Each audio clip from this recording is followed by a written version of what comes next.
The page gives a content advisory suggesting the content is suitable for viewers aged 12 and above, setting the scene for what's to come. The next panel poses a thought-provoking question. Haven't you all imagined this at least once? It's like the story is daring you to dive into your own daydreams, hinting at a shared fantasy or a common what-if scenario. The story unfolds in a warehouse filled with the hustle and bustle of daily operations. A worker sporting a black hoodie and cap is seen carrying a large box, all focused and diligent. Amidst a backdrop of cardboard boxes and the lower half of a person in jeans, the text reads, "Someone else, in your stead, working," suggesting an introspective moment where the character contemplates the notion of being replaced or having someone else fulfill their duties. In the bustling gym, we find our main character, a young man with tousled blue hair and a determined expression. He's in the zone, doing some serious weightlifting. He's rocking a dark green t-shirt, and his sweat-drenched brow tells us he's not messing around. From another angle, we see him squatting with perfect form, those leg muscles popping like they're ready to star in their own action movie. The weights on the barbell are no joke, and he's giving it his all. Clearly, leg day is not something he takes lightly. Even making money for you. Our protagonist seems to be having a deep moment of reflection. There's a hint of frustration, or maybe pride, as they consider their financial contributions. The phone screen reveals a hefty balance of 32,720,300 won. Seems like our main character has been busy stacking up that cash.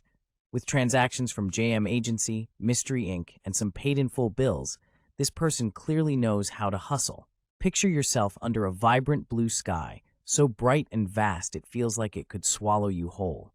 The fluffy white clouds drift lazily by, hinting at a day full of endless possibilities. It's the kind of sky that makes you want to lie down and just watch the world float by, doesn't it? There's nothing quite like a day at the beach, right? Here we have our mystery man, kicking back in a deck chair, his face a mystery behind a blur. Sporting a white t-shirt and blue shorts, he's got the whole "I'm on vacation, don't bother me" vibe going on. A refreshing drink sits on a small table beside him, completing this picture-perfect scene of leisure. The kind of life we all wish we could live every day. The image fades out with a simple yet profound statement, that kind of life. It echoes the desire for a carefree existence, free from the hustle and bustle of everyday responsibilities. A reminder to take a pause and enjoy the simple pleasures. The scene opens with a charismatic young lad, sporting a cheeky grin and a pair of snazzy sunglasses, striking a pose as if he's ready for his close-up.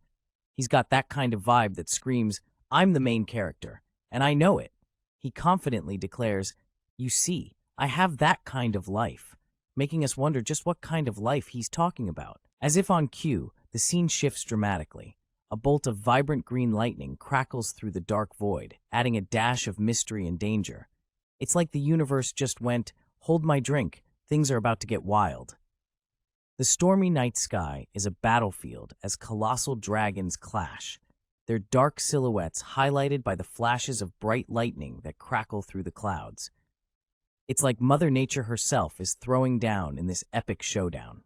As the scene unfolds, a monstrous dragon, towering like a skyscraper, roars defiantly.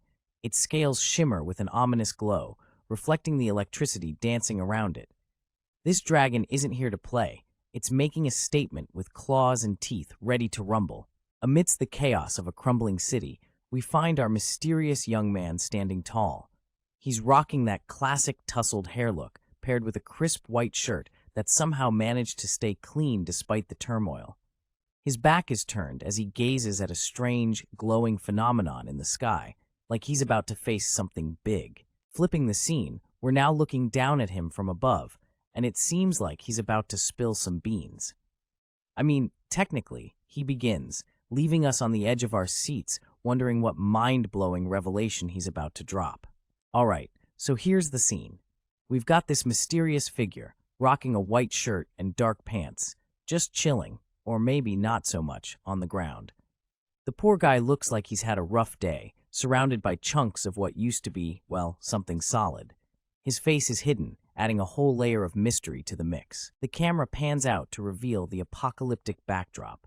Imagine a cityscape that's seen better days, like way better days. Buildings have collapsed into a chaotic mess of concrete and steel, while the sky looms dark and dramatic overhead. It's like the universe decided to play Jenga with skyscrapers. The scene opens with a dramatic view of a building, possibly on the brink of collapse. Inside, we find three individuals sitting in a living room that looks like it's been through a tornado. The walls are cracked, and debris is scattered everywhere, suggesting that this isn't your typical family sitcom setting. Among the chaos, these characters seem to be caught in a moment of tense conversation, perhaps discussing their next move or the events that led them here. As the scene shifts, a voice resonates in the air, filled with regret and longing. I almost had that kind of life, it muses, leaving us to wonder about the life not lived, the choices not made. It's a moment of introspection in the midst of chaos, a reflective pause that hints at deeper stories yet to unfold. But of course, I haven't given up on that yet. In the darkness, something lurks, blending into the night as if daring anyone to notice it. It's a scene of quiet defiance, a testament to resilience. The ground is littered with peculiar remains of creatures, their bizarre forms sprawled across the earth. A silent witness to a struggle that seems far from over, the scene paints a picture of chaos and survival. The scene opens with a mysterious figure in gleaming golden armor, clutching a staff. Their resolve is crystal clear as they proclaim their dedication to working harder than anyone else, all in pursuit of a peaceful life. But hey, who needs peace when you can have drama, right? Suddenly, the scene shifts dramatically to a massive rock formation crashing down with a resounding boom. It's like Mother Nature decided to drop the mic, or in this case, a mountain. The scene opens with a massive explosion, rocks and debris flying everywhere, giving us a taste of the chaos and power at play.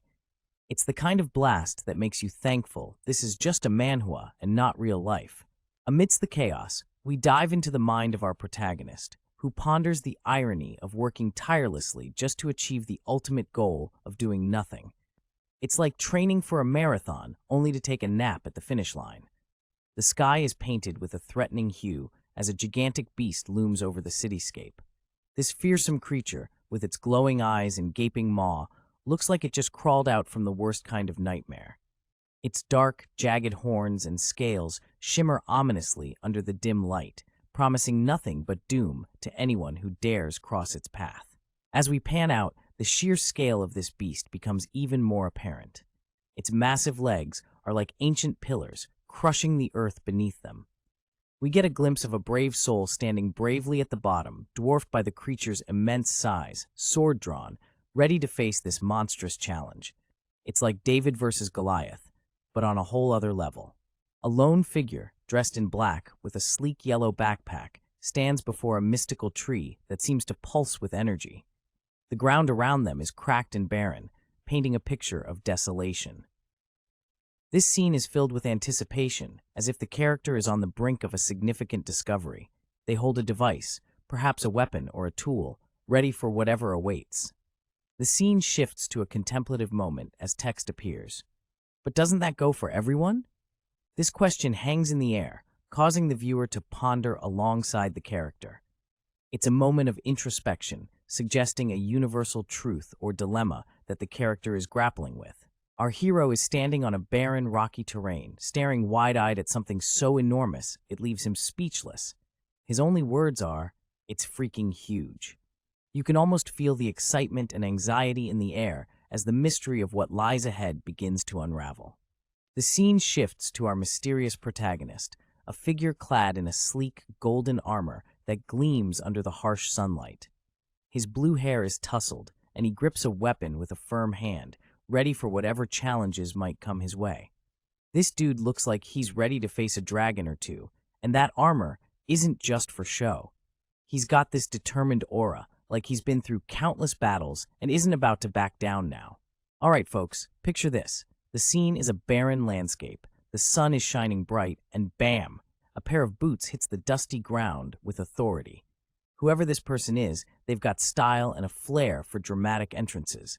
As if on cue, the silence is shattered by a loud, ominous sound effect, almost like the universe itself is holding its breath for what happens next. It's the kind of moment that makes you sit up and go, "Whoa, what's about to go down?"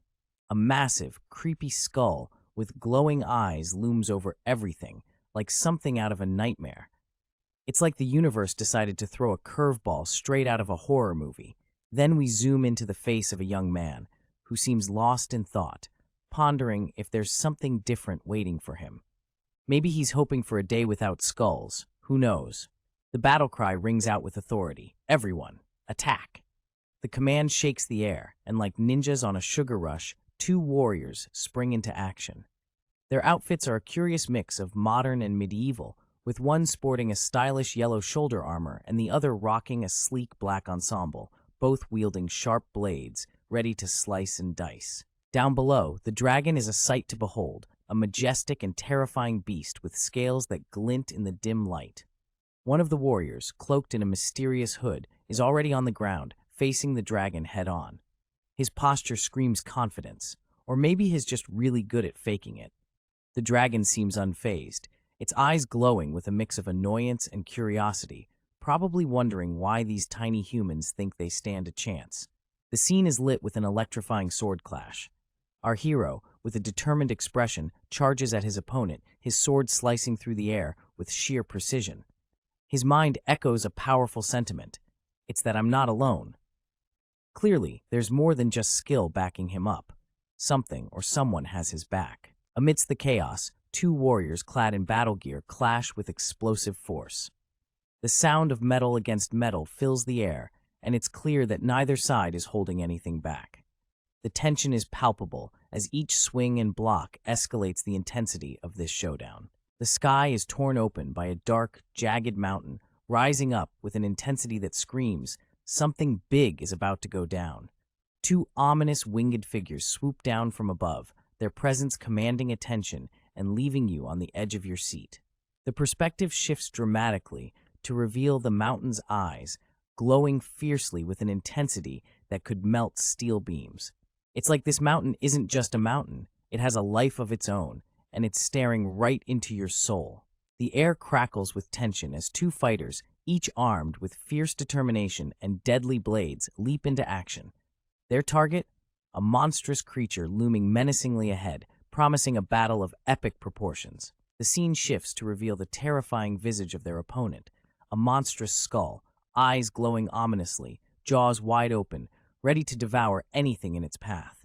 Our heroes are not fazed, though. One of them lunges forward, blade at the ready. With a swift and calculated move, the blue-haired warrior steps forward, his sword slicing through the air with precision.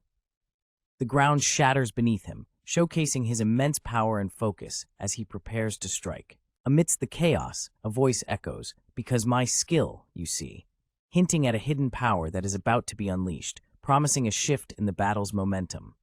A surge of energy engulfs the scene as the mysterious warrior taps into his hidden abilities. His weapon crackles with red lightning, a spectacle that promises an electrifying turn of events. With a swift movement, the warrior closes in on his monstrous foe, his blade cutting through the air with a force that speaks volumes of his skill and determination. The creature's menacing form looms once more, but the resolve of the fighter is unwavering. The scene is a blur of motion and power. Amidst a burst of colorful backgrounds, several characters are poised and ready for action. Their identities remain a mystery, but the atmosphere is charged with anticipation. One character stands out, their eyes fierce and determined as they channel a mysterious power. Electricity crackles around our hero in yellow, their expression intense as they tap into their incredible abilities. The air sizzles with energy, hinting at the potential of a grand spectacle. A surge of power courses through, highlighting the character's skill. Their movements are swift and deliberate, the energy swirling around them like a storm. And then, the secret is revealed. Their power is cloning. The revelation adds a twist to the already tense atmosphere, promising an exciting turn of events. With a dramatic flourish, the scene explodes with energy, leaving the viewer on the edge of their seat, eager to see what comes next. Amidst the fading energy, a moment of calm follows, providing a brief respite before the action undoubtedly resumes. The title of the manhwa appears, setting the stage for the story to unfold, with a promise of adventure and intrigue. The final page provides. The scene opens in total darkness with the words, I need to work glowing like a neon sign in the void. It's almost like the universe is whispering to someone who's probably got bills to pay or a boss breathing down their neck. In the next frame, we dive into the techie world of dual monitors, showcasing a game interface. The blue light bathes the room, revealing a setup that screams gamer's den. The stage is set for some hardcore digital action or maybe even a career in gaming. In the dimly lit room, our protagonist declares a simple yet powerful statement. I need to study. The words hang in the air, heavy with determination and the weight of endless knowledge waiting to be absorbed. The scene shifts to a close-up of the study desk. A notebook lies open, filled with scribbled notes, and a pencil rests across the pages. It's a classic setup, the battlefield for anyone ready to tackle the monstrous foe that is studying. Our story kicks off with a mouth-watering breakfast laid out. A sunny-side-up egg, some toast and sausages, a bowl of steaming hot cereal, and a warm cup of something that looks like it could kickstart anyone's day. But here's the twist, folks. Our character isn't just hungry for food. They've got a hunger for life itself. Their inner monologue, I need to eat, echoes with a deeper meaning, hinting at something beyond mere sustenance. Just when you think it's all about the morning munchies, the darkness creeps in with the words, there are so many. What could it be? So many pancakes, so many dreams? It's a mystery. Stay tuned. This breakfast is about to get existential. The screen is pitch black, and a thoughtful voice echoes, there are so many things I need to do. It's the classic struggle of balancing what has to be done with what could be more fun. Sounds like someone's in a bit of a pickle, huh? Then the voice adds a twist. But I have more things I want to do. As the scene brightens, we see a cozy room with a glowing computer screen, and a person with vibrant blue hair wearing headphones is completely absorbed in whatever's happening on the screen. This is the look of someone who's got a serious case of FOMO on their own hobbies. In the dim glow of a gaming setup, we see a young gamer completely absorbed with his focus sharper than a ninja's blade. His thoughts echo loud and clear. I want to play games. This guy is living the dream, or maybe just starting to. The scene shifts to a vibrant blue sky, dotted with fluffy clouds, like cotton candy in a summer festival. It's a peaceful contrast to the intense gaming scene just a moment ago, setting the stage for something new, something fresh. A young man sits on a rocky cliff, gazing out over a stunning coastal town that looks straight out of a travel brochure. The sun shines brightly on the colorful houses with their iconic blue domes, and the sea sparkles like a million diamonds. It's the kind of view that makes you want to pack your bags and never look back. Our protagonist's back is to us, but his posture screams deep thoughts. What's brewing in his mind as he takes in this breathtaking scene? The black screen with bold white letters spells out a simple yet profound desire. I want to go on a trip. It seems our guy isn't just admiring the view, he's yearning for adventure, a break from the mundane, or maybe a journey to find himself. Whatever the reason, this trip is calling his name louder than a street vendor at a market. It's time to shake things up. Imagine the cozy glow of a pub. Three friends, hands raise their chilled beer mugs into the air for a celebratory toast. The caption, I want to meet up with my friends, perfectly sums up the vibe of this reunion. Cheers to good times and even better company. Amidst the vibrant clinking of glasses, the scene momentarily fades to black, leaving us hanging in suspense. What's next for our friends? All right, folks, we have a classic hand-holding scene here. Two hands, one donned in a snazzy dark suit and the other in a crisp light shirt, are intertwined in a way that screams feels. The sunlit background adds a warm, fuzzy vibe, making this moment pretty special. Boom! The screen goes black, and we get hit with a straightforward, no-nonsense confession. I want to date. Someone's clearly got their heart on their sleeve today. Ever wondered why we humans can only juggle one task at a time? It's like we're built with a single CPU, right? This mysterious thought bubbles up, setting the stage for some deep introspection. Then we meet this upbeat young lad, who's clearly been doing some thinking of his own. With a bright smile and a glint of determination in his eyes, he seems ready to share his story, or maybe even a revelation. Zooming in on a cheeky grin, we get a glimpse of a character who's clearly cooking up some mischievous plans. He's lost in thought, pondering something that's clearly got him excited. As the scene shifts, the idea becomes clearer. Our mysterious thinker is dreaming about the mind-bending possibilities of having two bodies. Imagine the chaos and fun that could bring. The scene unfolds with a bit of mystery as a shirtless figure with a blurred face stands confidently in front of another character wearing a brown jacket. There's a sort of dramatic tension in the air, with both characters seemingly in a state of surprise or confrontation. The jacket-wearing character extends a hand, which might suggest an attempt to communicate or connect. The scene shifts to a more abstract and intense moment where the visual focus is on the powerful sound effects that dominate the atmosphere. The dramatic ah noises echo around, hinting at a burst of energy or an emotional high point in this unusual encounter. The darkness envelops us as a mysterious voice echoes, "And then I got two." What could this possibly mean? The suspense is real, my friends. A black gradient fills the scene, cranking up the mystery to 11. It's like the universe is keeping a secret and we're just on the edge, waiting to uncover it. The screen opens with a dramatic gradient backdrop, pulling you into the mysterious aura of our story. It's like the calm before the storm, setting the stage for the epic saga that's about to unfold. Boom! The title slams onto the screen with a flashy design, complete with a sword glinting in the light. Below, we give a shout-out to the masterminds behind this tale. Written by Cha-Si, illustrated by Opal, and original work by Mongsik. Get ready, because these folks are about to take us on a wild ride. Imagine the most beautiful, peaceful sky you've ever seen. The kind that's so blue, it makes you want to dive into it and swim among the clouds. That's the vibe we're getting here, with these fluffy clouds just hanging out, minding their own business. The camera pans down, revealing a modern skyscraper standing tall, its glass surface mirroring the serene sky.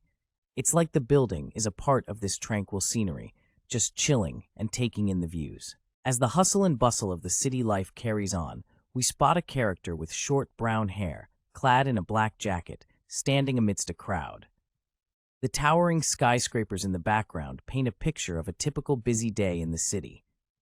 Our focus shifts to him as he gazes at a lady with her hair neatly tied back and wearing a yellow and white jacket. There's an air of anticipation in the scene. The crowd's chatter is interrupted by a voice filled with excitement. Finally, I'm awakening as well. It feels like I'm going to get one banger of a skill, doesn't it? Echoes through, adding a layer of intrigue to the everyday city vibe. Two dudes are standing on the sidewalk, locked in a verbal sparring match. The first guy, dressed in a stylish black jacket, looks like he's had enough of his companion's nonsense. With a face full of disdain, he spits out, "Bullshit. You're in dire need of an intelligence supplement skill." Meanwhile, the other guy, rocking a sleek hairstyle and a cool, laid-back demeanor, just chuckles it off, clearly unfazed. He shoots back with a snarky "fuck off, you idiot." Ah, the beautiful dance of insults that only true friends can master. Our scene shifts to a young guy in a blue hoodie, standing amidst towering pillars under the bright blue sky. With an expression that screams, "I need a nap," he's thinking to himself, I'm tired." You can almost feel the weight of his exhaustion. Maybe he's had a long day, or he's just not a morning person. Either way, he's definitely not ready to tackle whatever comes next. The cityscape stretches before us, with towering buildings casting long shadows.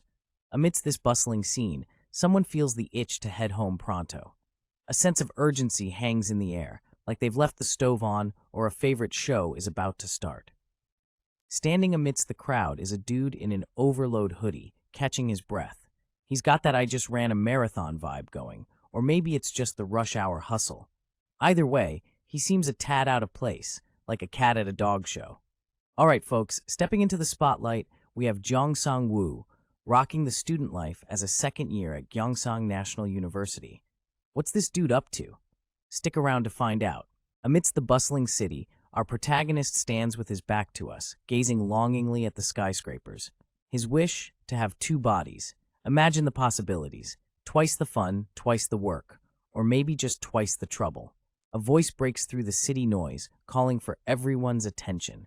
Seems like something important is about to go down. Our guy better snap out of his daydreaming real quick.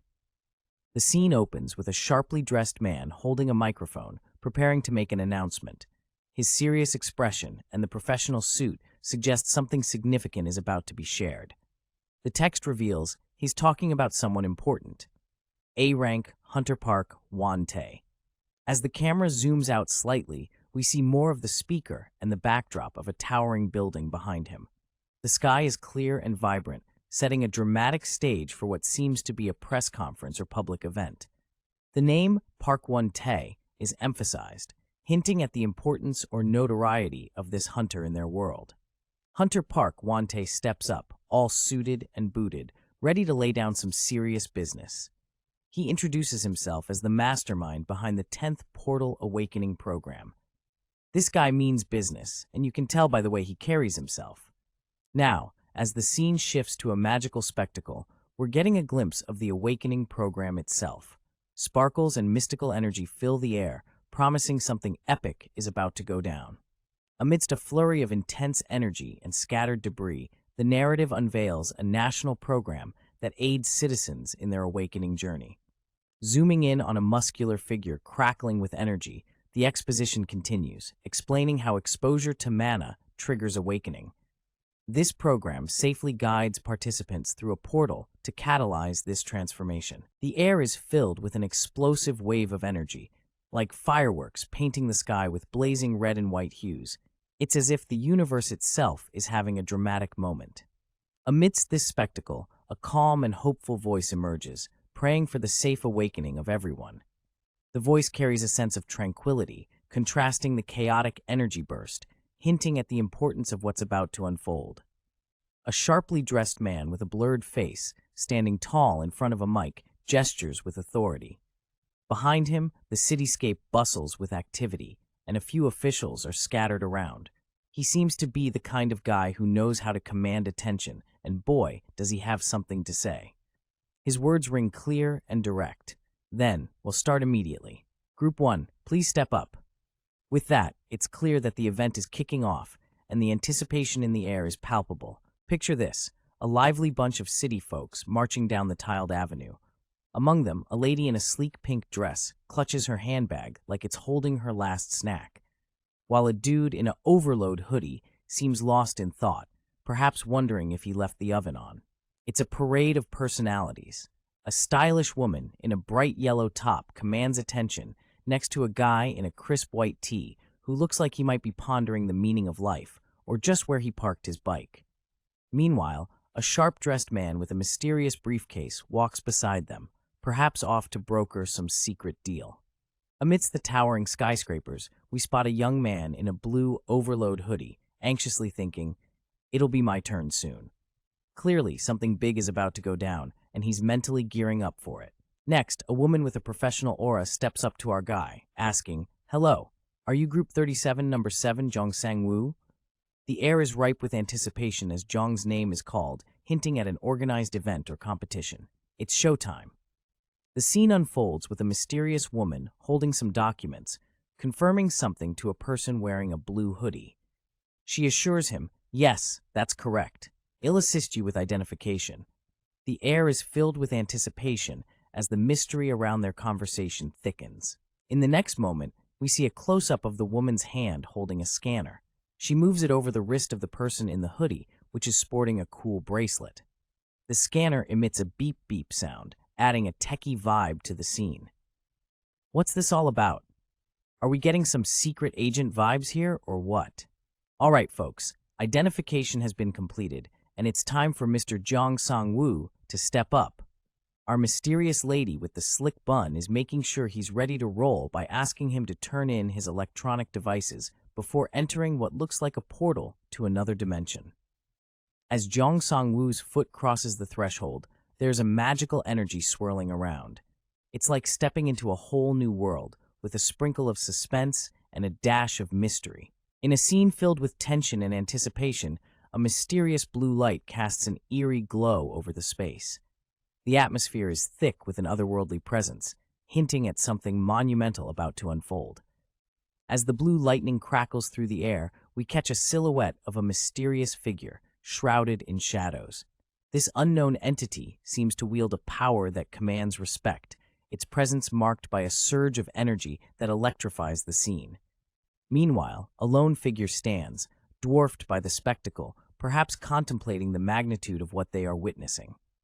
Standing in the foreground is a shadowy figure, surrounded by an electrifying aura that lights up the scene in a dramatic blue hue. The word "oi" punctuates the moment, as if the lightning itself is calling out to the lone figure standing opposite, a young man in black trousers and sneakers, his face just out of view, hand clenched as if ready for a showdown. The electricity zaps through the air, creating a vibrant, intense energy. The oi reverberates, echoing the tension in the atmosphere as the mysterious figure's presence dominates the scene. With his eyes practically bulging out of his head, our protagonist is caught in the midst of a shocking revelation, quite literally. The electric blue glow casts dramatic shadows on his face as he stands in what seems to be a state of disbelief. As the realization hits, he lets out a loud "Gah!", a sound that could wake the dead. His hair, tousled and wild, dances with the crackling energy surrounding him. The hoodie he wears seems to almost blend with the stormy chaos around. The scene is electrifying, literally. Blue arcs of energy are shooting through the air with a vibrant intensity. It's as if the very fabric of reality is being charged with this mysterious power. The visuals are intense, and you can almost hear the crackling sound of the electricity in the air. As the energy continues to dance and weave through the darkened space, a digital-like interface appears, stating, recognizing the user. This isn't your usual light show. Something big is about to happen, and it seems to be honing in on someone specific. In the vast darkness, strange codes flicker like fireflies in the night, hinting at something way beyond the ordinary. It's like the universe is trying to whisper its secrets. As we dive deeper into this cryptic realm, a name emerges from the shadows, Earthian Zhong Sang-woo. Who is this mysterious figure, and what role do they play in this cosmic puzzle? All right, folks, we're diving into the digital realm where things are about to get real. The screen flashes with the words, "Authentication completed." It's like the computer just gave us a thumbs up saying, "You're good to go." You can almost hear the beep of approval echoing in the void. And before we know it, the next screen pops up with, "Registration has been completed." The system's all set, like when you finally finish setting up that new phone and it's ready to rock. But wait, there's a hint of suspense in the air, like the calm before the storm. What's about to happen next? Hold on to your keyboards, because things are about to get wild. Picture this, a scene drenched in suspense and mystery, with cryptic sounds slicing through the air like whispers of an untold story. As we zoom in, we meet a young guy with expressive eyes wide open, caught in a moment of surprise or realization. This dude has short, dark blue hair, and his brown eyes are practically shouting, "What just happened?" The sky is painted with a mysterious blue streak, as if announcing the arrival of something, or someone, extraordinary. It's the kind of entrance that makes you think, "Oh snap, things are about to get real." The scene opens with our boy, sprawled on the ground, rubbing his noggin with a look that screams, "What just happened?" He's rocking a blue hoodie with overload plastered on it, and you can practically hear him groaning. Ugh. Was I knocked out for a moment? My head feels like it's going to crack. The next panel is a bit of a mystery with a dramatic "oh" sound effect, and we get a glimpse of the sky through some metal bars or beams. What could be falling or flying? Only time will tell. The scene opens with drones whizzing through the air, zipping past the towering structure that looks like something straight out of a sci-fi movie. The bright blue sky provides a stark contrast to the mechanical marvels in flight. As the drones guide the newcomers, we catch a glimpse of the massive bunker below. The place is bustling with activity, people milling about, some in awe, others with a look of determination. The air is filled with a sense of anticipation.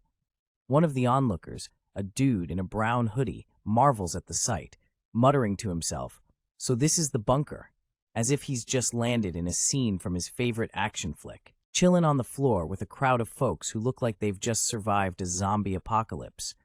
Our hero thinks, "Looks like I'm not the only one in bad shape." It's one of those days, when everyone just feels like a hot mess. Just when you think it couldn't get worse, you hear the symphony of suffering around. Ugh.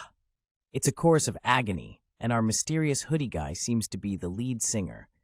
It's like a rock concert, but everyone's the roadie. Our story takes a fiery twist as a character, surrounded by an intense golden blaze, shouts with excitement, "Gah! I got an awesome ability." The energy in the air is almost palpable as this mysterious power makes its grand entrance. The next moment is a whirlwind of emotions as the blurred character stands in awe, her hand raised to her face, seemingly overwhelmed by the fiery spectacle unfolding before her. The intense background hints at the immense power she's just uncovered, leaving us all curious about what this means for her journey. Greeting, Earthlings. Here comes a dude from the Flame Demon Guild, bringing in all the fiery vibes and probably some spicy snacks. He's like, "Hey, what's up? I'm from the Flame Demon Guild. You can almost hear the bass drop." Now, things are getting real interesting. We've got this whole squad from the Dongjin Guild stepping in, looking all sharp in their suits, making an offer to a mysterious character. They're like, "Yo, we're the Dongjin Guild. If you come to our guild," and they leave it hanging there, probably to build up some suspense. Who's this person they're trying to recruit? What's the deal here? The plot thickens. A quiet moment hangs in the air as someone, perhaps lost in thought, mutters the word, "Guild." It's like they've stumbled upon the holy grail of gaming, or maybe they're just daydreaming about epic loot and legendary quests. Either way, it's clear something epic is about to go down. The scene shifts to a character with their face obscured, dressed in a casual blue hoodie emblazoned with the word "over." They sit across from someone in a slick suit who seems to be standing. The hoodie-wearing mystery person is murmuring, "Must be nice," as if they're imagining themselves living the high life, maybe sipping on some virtual cocktails in a luxurious guild hall. In a room buzzing with anticipation, our mysterious, suited character steps up, addressing someone who's just experienced their awakening. With a congratulatory tone, he asks, "Dear Awakened, congratulations on your awakening. How are your insides feeling?" It's a curious mix of formal and friendly, and you can't help but wonder if this is standard post-awakening protocol or if our blurred-faced friend has a flair for the dramatic. The response is quick and honest. No, they're not fine.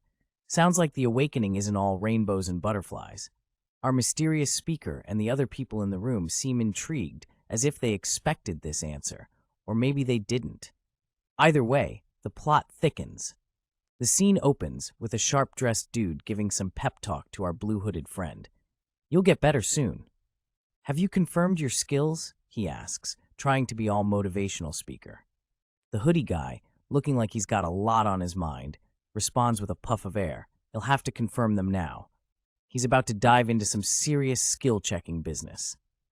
Our main dude is standing there, looking all serious and tech-savvy. He's got this cool holographic screen right in front of him, and he's about to do something epic with it. You can tell by his hoodie that he's not just any regular Joe. He's got that zero-load vibe going on, which probably means he's up to something big. From the waist down, we catch a glimpse of his cool style, hoodie tucked into some neat pants. The blue ambiance just screams, "I'm in the future, baby," and you can't help but wonder what kind of sci-fi shenanigans he's about to pull. All right, folks, feast your eyes on Jong Sang-woo's stats. Our boy here is flexing a strength of 0.7, agility at 0.51, vitality hitting 0.643, dexterity at 0.539, and magic at a mere 0.113. Looks like magic ain't his forte, but hey, we can't all be wizards. On the skills front, Zhong's got some tricks up his sleeve with Clone Technique at level 1, which is an active skill, and Clone Reinforcement, also at level 1, but this one's passive. Seems like he's got a knack for multiplying himself. Watch out, world, there might be more of him soon. The scene opens with our main character, a young man, staring in disbelief at a holographic screen that has materialized in front of him. He's amazed that it popped up just by him thinking about it. The screen flashes with his stats, strength, agility, and more. As he continues to examine the screen, the young man's expression shifts to disappointment. His vitality and dexterity are displayed, and he can't help but think to himself, "My stats, they're really poor." It's a classic case of gamer frustration when the reality doesn't quite match the fantasy.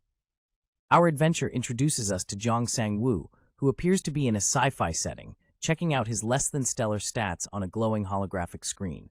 His strength is at a puny 0.7, agility slightly better at 0.51, vitality at 0.643, dexterity at 0.539, and magic barely making a dent at 0.113. However, Sangwoo has a couple of skills up his sleeve. Clone Technique, Level 1, and Clone Reinforcement, Level 1.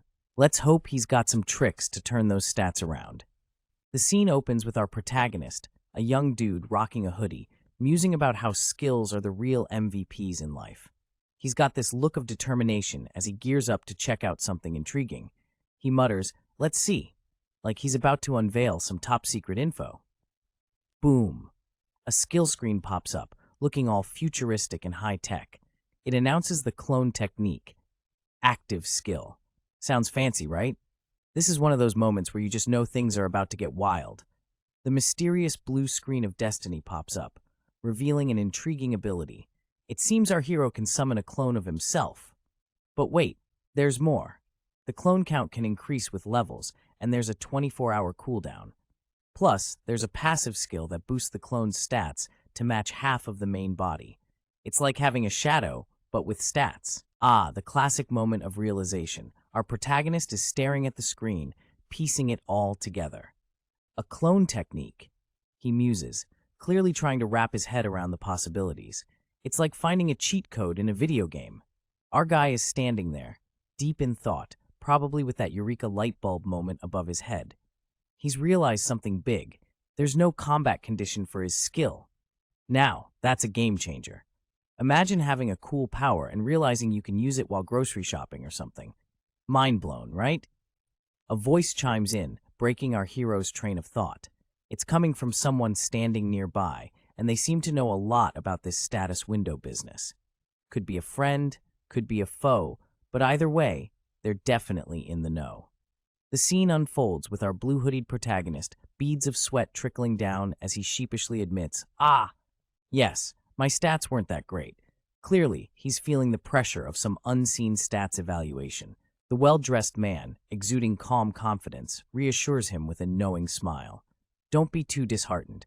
Unless you're a rookie, most people have similar starting stats. It seems like he's been down this road before, offering a sprinkle of wisdom to ease the young man's worries. Amidst a casual chat, someone pops the golden question, "Could I ask what your skills are?" And just like that, the reply comes swift and sharp. It's a clone technique. The person with the blurred face seems pretty chill about it, thinking, "I have no reason to hide it." Then we get a repeat. It's a clone technique, confirming it once again. A suave figure in a crisp suit, face blurred like a top-secret file, chuckles to himself with a, "Ha-ha." What could this mystery man be plotting? Or maybe he's just remembered a really good joke.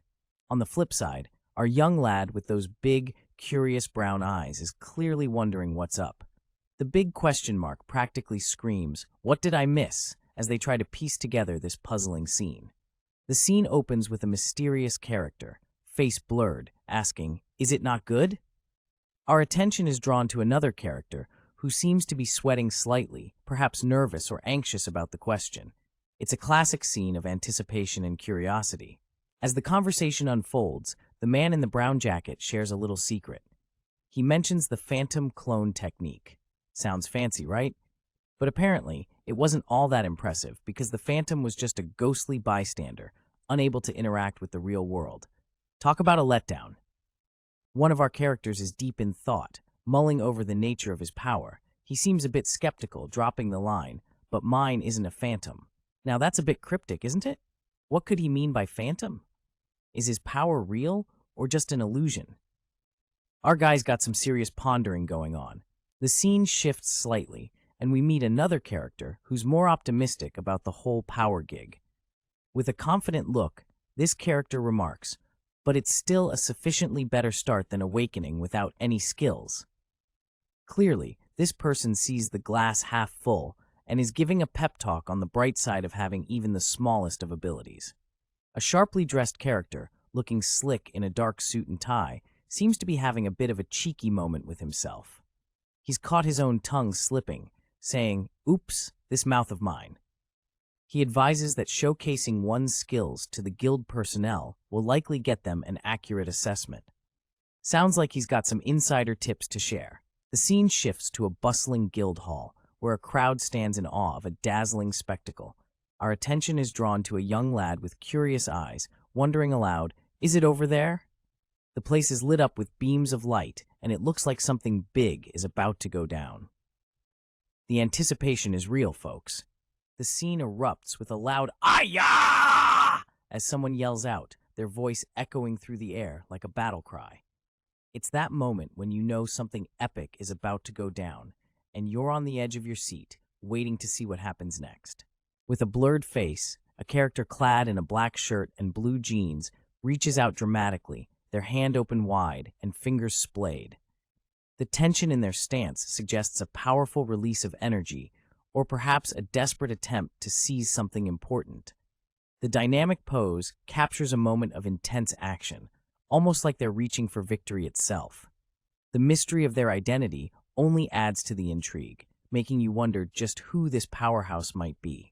The scene opens up in a bustling hall where a group of blurred-faced individuals stand, whispering among themselves.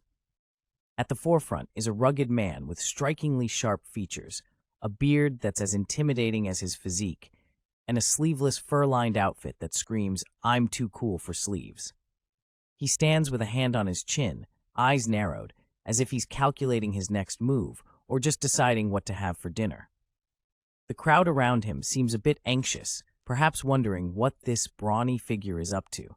A sudden shift in focus reveals a young man with blue hair, clearly not having the best day of his life. His face is contorted in an expression that's a mix of panic and disbelief, with sweat visibly trickling down his cheek. It's like he just realized he left the oven on, or worse, he's in the middle of a situation he can't quite handle. A young man in a blue hoodie, with a hint of impatience in his eyes, asks, "It's fine. Where's the exit?" His gaze is direct, and he seems ready to leave the place. The suited figure, calm and collected, responds with a touch of authority. "Do you see the inspection site over there? You'll have to finish scanning and registering there, then return through the portal you came in." The young man is clearly in for a bit more bureaucracy before his escape. Under a clear blue sky, an intriguing event is about to unfold. The anticipation hangs in the air as voices echo. Next. Who's up next? And what's this all about? It's like waiting for your turn at an exclusive club, except this feels way more intense. As the camera pans down, we see a group of folks in line. One dude, rocking a white coat, is busy tapping away on a laptop. He's got that "I run this show" vibe. Others stand in line, one sporting a hoodie and another a jacket with a skull on the back. Talk about making a fashion statement while waiting for something epic. Our mystery man, let's call him Hoodie Guy for now, is catching his breath like he just ran a marathon. He's rocking a blue hoodie that screams "overload." Pretty apt, if you ask me, given the situation. Mist swirls around him, adding a bit of drama to the scene. A voice, disembodied and mysterious, greets our Hoodie Guy. It drops a bombshell, has an awakened. And not just any awakened, one with a clone technique. Oh boy, things just got interesting. The scene unfolds in a futuristic office where a young man in a blue hoodie is informed by a mysterious figure with a blurred face. This enigmatic figure casually drops the bombshell. You have a 73% chance of possessing one or more skills. Confirmation has been completed. Talk about living the dream, right? Imagine being told you might just be the next superhero on the block. As the conversation progresses, the blurred face figure, whose typing skills are off the charts, clicks away on the keyboard and announces, "Registration of the clone technique skill has been completed." Our hoodie-clad friend is about to embark on a journey with a skill that sounds straight out of a ninja's handbook. The scene opens with an official-looking dude, probably someone who just can't get enough of his morning coffee, announcing that the awakened registration certificate has been issued to our protagonist's identification bracelet.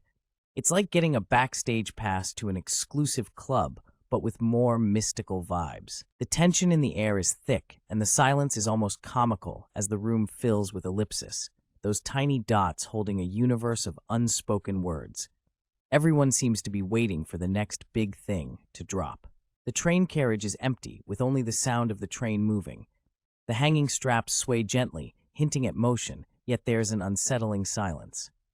A mysterious thought echoes in the quiet. It ended faster than I thought, leaving us wondering what event or situation concluded so swiftly. The story kicks off with an intriguing moment as our protagonist gazes at a sleek wrist device. With a puzzled expression, he wonders aloud about a clone technique. What could this mysterious skill possibly entail? The air is filled with suspense and a hint of excitement. The scene shifts to a bright, clear sky, dotted with fluffy clouds. It's a peaceful view, perhaps hinting at the calm before the storm, or maybe just a moment of tranquility in our hero's world. The story unfolds with a shot of an apartment building basking in the sunlight.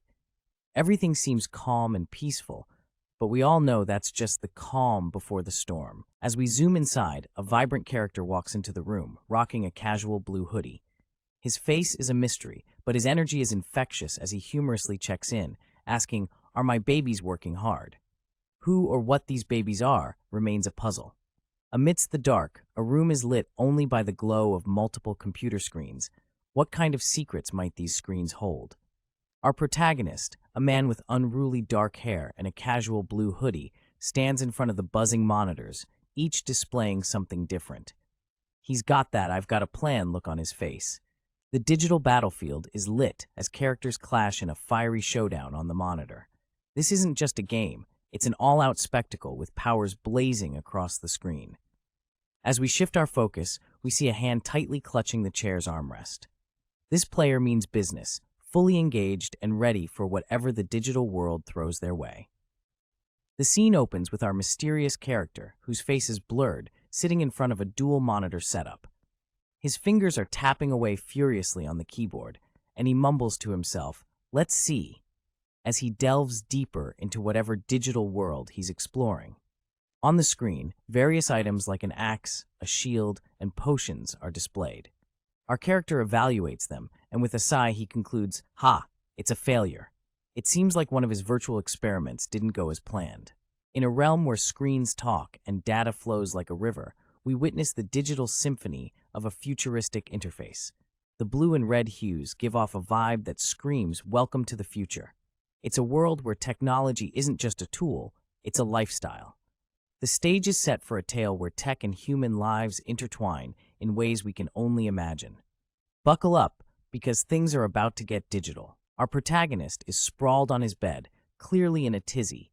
With a loud, "Gah, I don't know anymore," he vocalizes his frustration, throwing his hands behind his head as he tries to make sense of his swirling thoughts.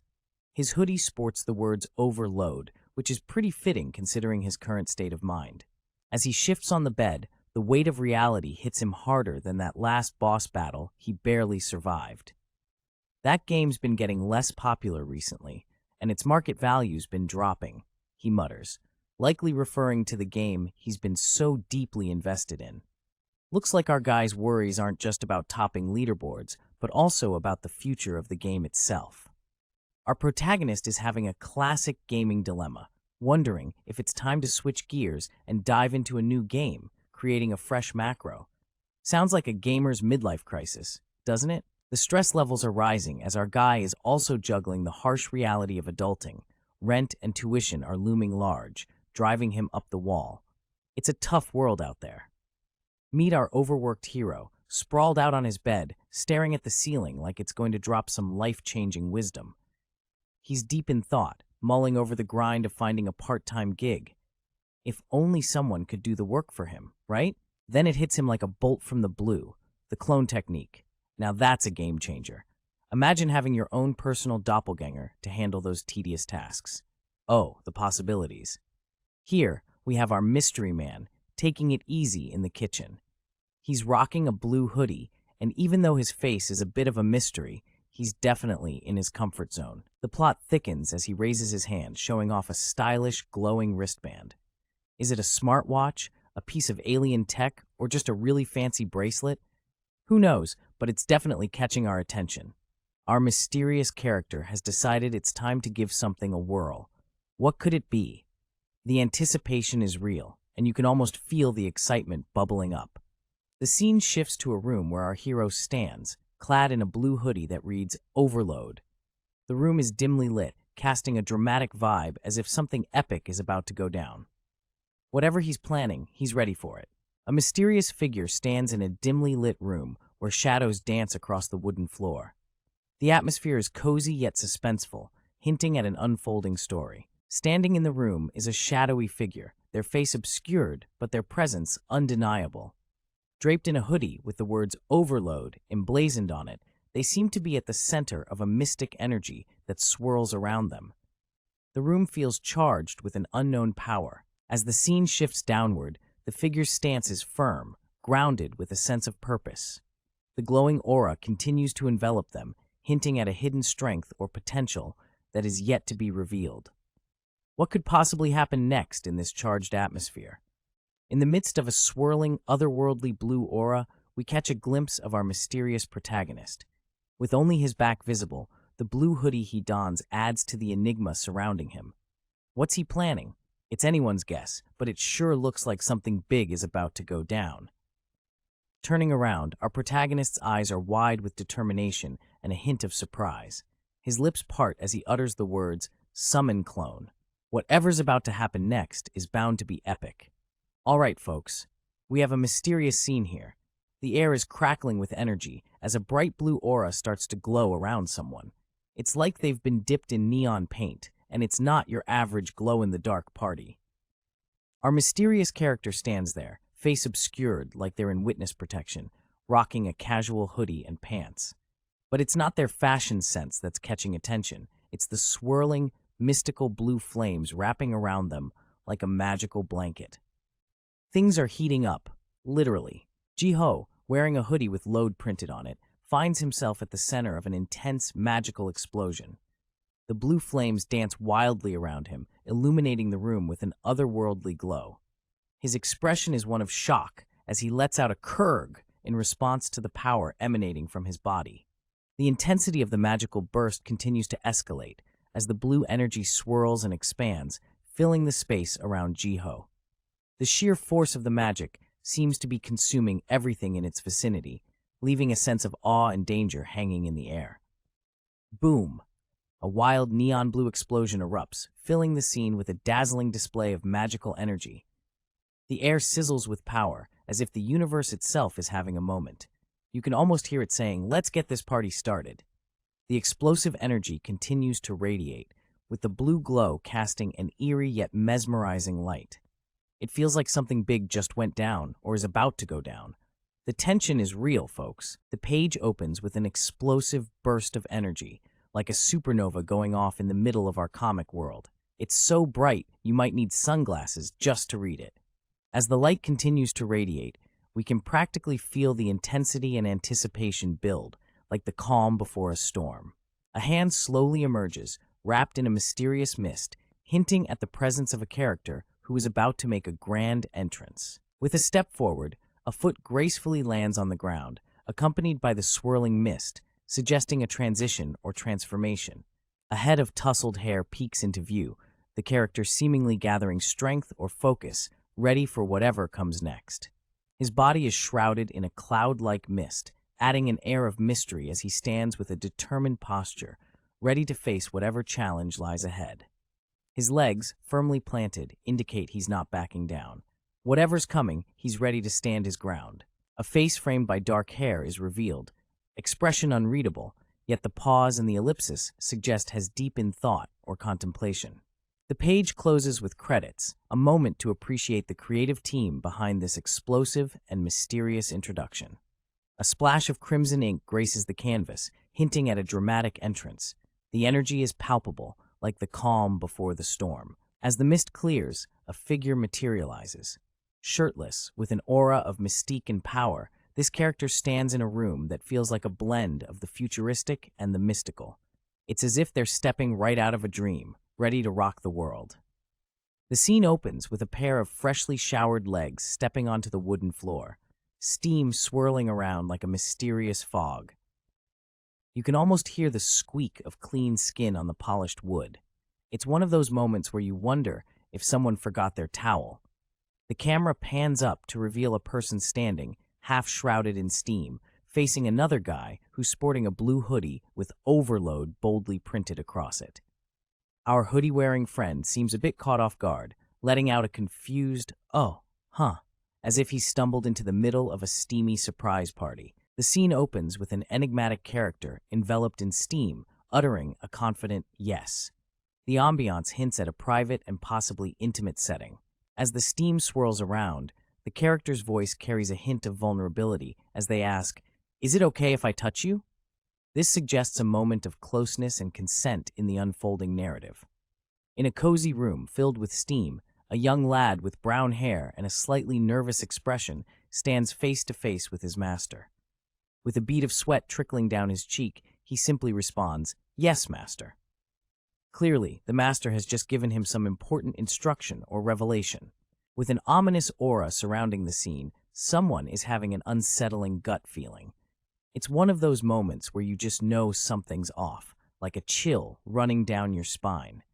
As if responding to the odd sensation, another character is abruptly waking up, eyes wide open, possibly wondering if they've been caught in a weird dream or if something strange is happening around them. A hand reaches out, giving a curious poke to a bare chest. It's a classic "is this for real" moment, where the tester seems both intrigued and a bit skeptical. Is it a magic trick or just some gym gains? The suspense, the words echo in the air. This definitely feels like skin. It's not some illusion. Clearly, someone is having a hard time believing their eyes, or fingers in this case. With a face partially obscured, the plot thickens as reality is tested. A hand reaches out awkwardly, holding on to something and setting the stage for a classic caught-in-the-act moment. The suspense is real, and we're all wondering what's about to go down. The scene gets even more hilarious as someone, who seems to have forgotten the basic rule of wearing clothes, is casually standing there with an exposed belly. Meanwhile, a voice of reason, with an undertone of embarrassment, chimes in, advising them to put on some clothes first. Talk about an awkward morning surprise. A mysterious figure with a face obscured is sporting a blue hoodie, and they seem to be in a moment of contemplation or confrontation. There's a certain intensity in the air, and you can't help but wonder what's going on in their mind. The camera pans down to a t-shirt lying crumpled on the floor. This isn't just any t-shirt. It might hold some clues or be connected to the recent events. Then, in a commanding tone, the figure questions, "Do I just have to give you an order now?" suggesting they're about to take charge or make a significant move. In a warm, softly lit room, we meet our character, draped in a white hoodie with an eye-catching city logo. With a simple tishaler, "Yes," they respond, their voice carrying a sense of determination and perhaps a hint of mischief. The camera pans down, showcasing the full casual ensemble, olive green pants paired with the iconic hoodie. Our mysterious character seems ready for whatever's coming next. The atmosphere is calm, yet filled with an air of anticipation. The scene unfolds with a character in a blue hoodie pondering the efficiency of a mysterious power, realizing it can work without uttering a single word. Quite a revelation, right? Imagine all the awkward situations you could avoid if you could just give folks a nudge without speaking. Then, things get a bit more interesting. Enter the white hoodie character, who seems to be the boss of this mysterious power. With a simple thought, they command, "Stand up." It's like Jedi mind tricks, but in a cozy living room setting. Our blue hoodie friend is left with no choice but to comply. Who needs words when you've got this kind of power play going on? In a room that's got the minimalist vibe going, two people are facing off. The guy in the white hoodie seems to be taking some heat as the dude in blue demands, "Repeat." You can almost feel the tension hanging in the air, like a heavy blanket. The guy in the white hoodie can't take the pressure anymore. He drops to his knees, clutching a phone like it's the last cookie in the jar, clearly overwhelmed by the situation. The air's heavy with the sound of labored breathing. Our mystery character is gasping, clearly having had quite the workout, or maybe a close call, who knows. Now, we get a glimpse of our main dude, sporting dark blue hair and a white hoodie that's trying its best to say I'm comfy, but also exhausted. He's catching his breath, pondering how his clone seems to have matched him in vitality. Yeah, that's right, the clone. Who knew cloning could be such a workout? The scene opens up in a warm, cozy room where we see a character, clad in a comfy blue hoodie, preparing for what's likely to be an intriguing day. His face is obscured, adding a layer of mystery to his persona. As the atmosphere settles, his phone starts buzzing in his pocket, interrupting the silence and hinting at an incoming call. What could this call be about? Only time will tell. Standing in the warm glow of a room, a mysterious guy with his face blurred out is holding his phone with a serious look. He's mumbling to himself. Is it Kyongdo? Meanwhile, someone else seems to be having a hard time, judging by the hawk sounds they're making. The scene shifts to a chat interface and we get a peek into a conversation. Someone named KKO is excitedly asking about the new skills another person got. They're boasting about acquiring not one but 2 hunter skills. KKO seems pretty pumped, asking, "That's great, isn't it? What did you get?" The scene opens with a heated text exchange. Someone is desperately trying to reach out, dropping messages like, "Hey, answer me," and "fuck," trying to figure out if the other person's asleep before signing off with a bye. The time reads 4 p.m., setting the stage for what's to come. In the next moment, we're inside a room with 2 individuals. A character with a blurred face seems to be in shock, maybe having just read those intense texts. Our other character, a boy in a blue hoodie, is holding a phone. His expression is somewhat calm, but there's a hint of curiosity or concern as he stares at the screen. The screen lights up with an intense flurry of messages. KKO, a character with a unique blue face and an expressive demeanor, is seen chatting away. The conversation kicks off with a series of messages. "Fuck, are you asleep?" "Bye," hinting at KKO's impatience. The response is a simple IDK, showcasing the laid-back attitude of the other person in the chat. KKO continues their lively banter, urging the other person to respond quickly. Their impatience is met with a casual "yeah." KKO bursts into laughter with a long and the teasing continues. With a hint of sarcasm, KKO asks if the other person has developed any skills from lazing around at home, hinting that they might not even need to take the bus anymore. KKO ends the chat with a playful jab, suggesting that the other person should get out more and be healthy, just like them. This character is clearly feeling some type of way about the ongoing convo. With a phone in hand and an unimpressed expression, they mutter, "Ow." This bastard talks a lot. You can almost feel their eye roll through the screen. As the conversation continues, the scene subtly shifts focus from the chatter to a room, the floor adorned with a funky geometric pattern. It's like the universe is trying to bring a Zen vibe to this whole situation. A young man in a blue hoodie with messy dark hair is staring at a floating holographic screen. The screen shows a message: "Your vitality has gone up by 0.001. It's like as in a video game, leveling up in the most unimpressive way possible." Just imagine grinding for hours and all you get is a 0.001 increase. Ouch. He takes a step back, clearly baffled, and mutters, "Oh," as if questioning the universe why his hard work resulted in such a minuscule gain. The wooden floor beneath his feet gleams, perhaps more vibrant than his current mood. It's a quiet, shadowy room with wooden floors, and the atmosphere is so tense you could cut it with a knife. You can almost hear the floorboards whispering secrets as the camera pans slowly. The darkness deepens, swallowing everything in sight. It's like the room is shrouded in a mystery that only the brave dare to uncover. Who knows what lurks in the shadows? Meet Jumper George Lucas, not the Star Wars guy, but equally epic. He's got the whole mysterious vibe going on with his back turned, and the name is lit up like a neon sign. This dude is up to something, and it's got "big deal" written all over it. Now, we find out that Jumper George Lucas isn't just a guy with a cool name. He's the owner of the Blink skill, which sounds like something out of a superhero comic. He's also an American S-rank hunter, which means he's top tier in the monster hunting business. Plus, he's the head of the Enlighten group, so he's got some serious leadership chops. This guy is like a triple threat. There is this infamous place called Odin's Tower Dungeon, a gnarly challenge no one has managed to crack yet. Just a moment of darkness, probably building up the suspense, or maybe the artist ran out of ink. Welcome to Enlighten HQ, a place that looks as high-tech as it sounds. The glowing digits 84 on the door suggests something monumental, maybe a room number or a countdown to some groundbreaking event. As we delve deeper, we're hit with a mind-blowing statistic. 80% of the world's 3 billion people have awakened. That's like a superhero convention waiting to happen. This revelation is delivered by a suited figure, whose face remains a mystery, adding to the enigma of the situation. Our scene opens with a sharp-looking man in a suit, clearly in the middle of some high-stakes business talk. He leans back, cool as a cucumber, asking, "I see. How long till it becomes 100%?" Clearly, this isn't about his phone battery. The camera then cuts to a woman who looks like she just walked out of a corporate espionage thriller. With her hair in a tight bun, she's holding a tablet like it's the holy grail of information. She replies, "Looking at the trends of people participating in the awakening programs, it seems to be within the next 5 years.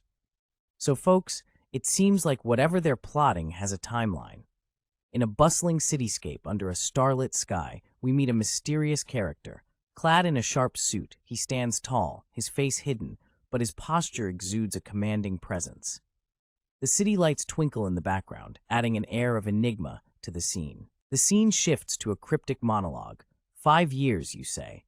It's not much longer. The words hang in the air, dripping with mystery and anticipation. It hints at a timeline, a countdown to something significant. Whatever it is, it's bound to be a game changer. In the heart of the bustling city, a mysterious figure stands tall inside a lavishly decorated building. His face is hidden, but his presence is commanding, dressed in a sharp suit and long coat that means business. The city lights flicker behind him, painting a picture of power and mystery. The scene shifts to the outside, where a skyscraper pierces the night sky like a modern-day Tower of Babel. Its windows are aglow, casting a luminescent path through the darkness, as if the building itself were a beacon calling out to those who dare to listen. In the heart of the city, where skyscrapers pierce the night sky, everything seems calm and normal. The buildings stand tall, glittering with lights, casting a serene vibe over the urban landscape. Suddenly, everything is about to change. Until that day. These words hang in the darkness like a storm cloud ready to burst, leaving us wondering what seismic shift is on the horizon. The scene opens with a mysterious gradient, fading from black to white. It's like that moment in the movies when you know something epic is about to go down, but you're just not sure what it is yet. The suspense is real, folks. The scene opens with a peaceful blue sky, dotted with fluffy clouds, painting a picture of tranquility. The sound of footsteps can be heard, a rhythmic tack breaking the silence, followed by gasps of breath. Helk. The camera pans down to reveal a figure in a hoodie, face blurred and hidden, standing amidst the lush greenery. The person is catching their breath, the repeated helk suggesting exhaustion or perhaps anxiety. What could have them so worked up in such a serene place? As the sun sets, our protagonist dashes along a brick path, hoodie drawn tight and determination in his stride. Those brown pants and light kicks suggest he's not just out for a casual evening jog. With each step, his breath becomes more labored. It's a symphony of hawks in the air, and the urgency in his eyes hints at a story that's far from just fitness goals. The scene unfolds with a blurred face, suggesting an air of mystery or anonymity.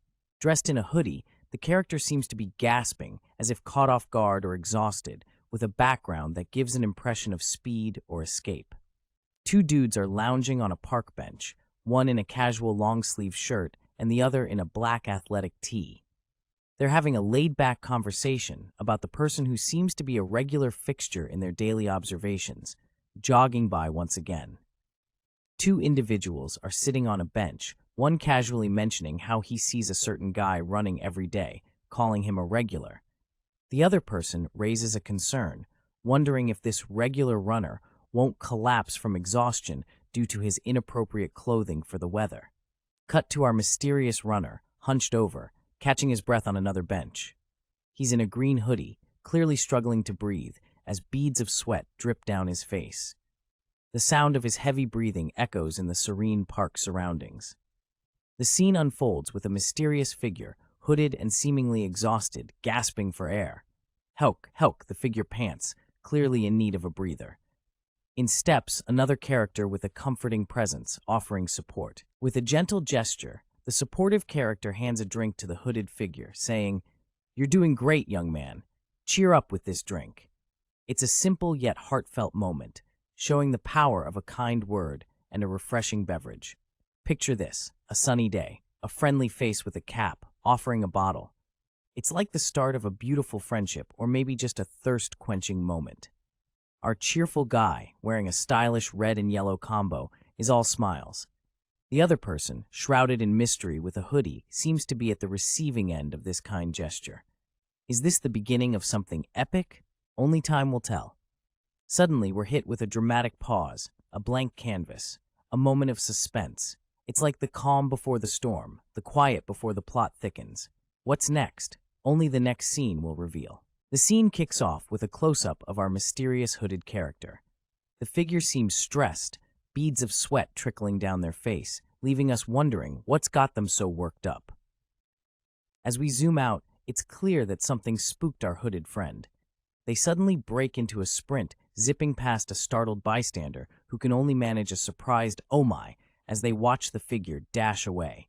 It's like watching a live-action thriller unfold right before our eyes. The scene introduces us to a character wearing an orange vest over a yellow shirt, pondering aloud, is he perhaps shy? The atmosphere is casual, and the open sky behind him suggests an outdoor setting. With his curiosity piqued, we can almost feel the breeze as the mystery unfolds. The view shifts to a serene panorama of green trees lining a street, the sunlight filtering through the leaves. It's a picturesque day in a quaint neighborhood, as if nature itself is basking in the calm vibe. Welcome to New Leaf Guard, a serene little nook where the hustle and bustle of city life takes a back seat. The scene opens with someone dashing through the park, their silhouette darting past benches and flower pots. The rhythmic sound of their feet hitting the ground fills the air, setting the tone for what's to come. Meet our mysterious protagonist, sporting a simple white tee that screams no fuss, no frills. The setting is bathed in a warm, inviting glow, but there's an air of mystery because, well, his face is a bit of a blur right now. Despite his seemingly carefree demeanor, our main guy's been in a bit of a pickle lately. He's been munching away, practically doubling his food intake, yet somehow he's shed 10 kilograms in a month. Talk about a diet hack gone rogue. This weighty revelation hints at something more brewing beneath his calm exterior. Meet our protagonist, chilling in the kitchen, rocking a classic white tee and dark pants. He seems lost in thought, perhaps pondering life's great mysteries or just wondering what's for dinner. As he stands there, he can't help but think about how his body seems to be on autopilot improvement mode. He hasn't been doing anything out of the ordinary, yet he feels like he's getting taller and healthier with each passing day. Talk about a lucky break. Check it out. Our mysterious protagonist just got a little boost in vitality by a whole 0.001. I mean, it's not much, but every bit counts, right? Leveling up in life, one tiny step at a time. Hold up, now we're talking dexterity. Another 0.001 boost. Whoever's behind these stats is clearly on a slow and steady grind. Maybe we'll see a big leap soon. Or maybe just more baby steps. Whoa, check out that tiny boost. Our hero's agility just went up by a whopping 0.001. Not exactly going to win a race with that, but hey, progress is progress, right? Our guy is deep in thought, wondering if these awakening skills are like a wish list from the universe. Do they really reflect what you want most, or is it just a cosmic joke? Amidst the daily grind of kitchen appliances and the aroma of home-cooked meals, our main character, with a blurred face, is deep in thought. Has discovered something crucial while dabbling with a clone. Yeah, you heard it right, a clone. This revelation is bound to shake things up, no doubt. Our protagonist, chilling in a comfy chair, crosses his hands, clearly contemplating the gravity of his newfound wisdom. Has dressed casually in a white t-shirt and black pants, probably thinking about how this clone business is going to change the game. The protagonist is relieved to discover that any pain or damage suffered by their clone doesn't transfer to them. With a carefree attitude, they express that everything is all good, while the clone seems to be in distress. The clone is visibly struggling, letting out a pained hioc while the protagonist remains unaffected. Meanwhile, in another scene, a different character in a yellow sweater looks bewildered as the protagonist, now in a black shirt, energetically flexes their arm with a triumphant "A." As we delve into an intense training session, our mystery coach explains the clone technique's Achilles heel. If a clone takes a hit that's a bit too heavy or uses up all its juice, poof, it's gone. In the heat of the moment, someone is egged on with the fiery command, "Run until you die," and responds with an okay, full of gusto, ready to push limits. Just when things are heating up, the clone suddenly bites the dust, evaporating into thin air.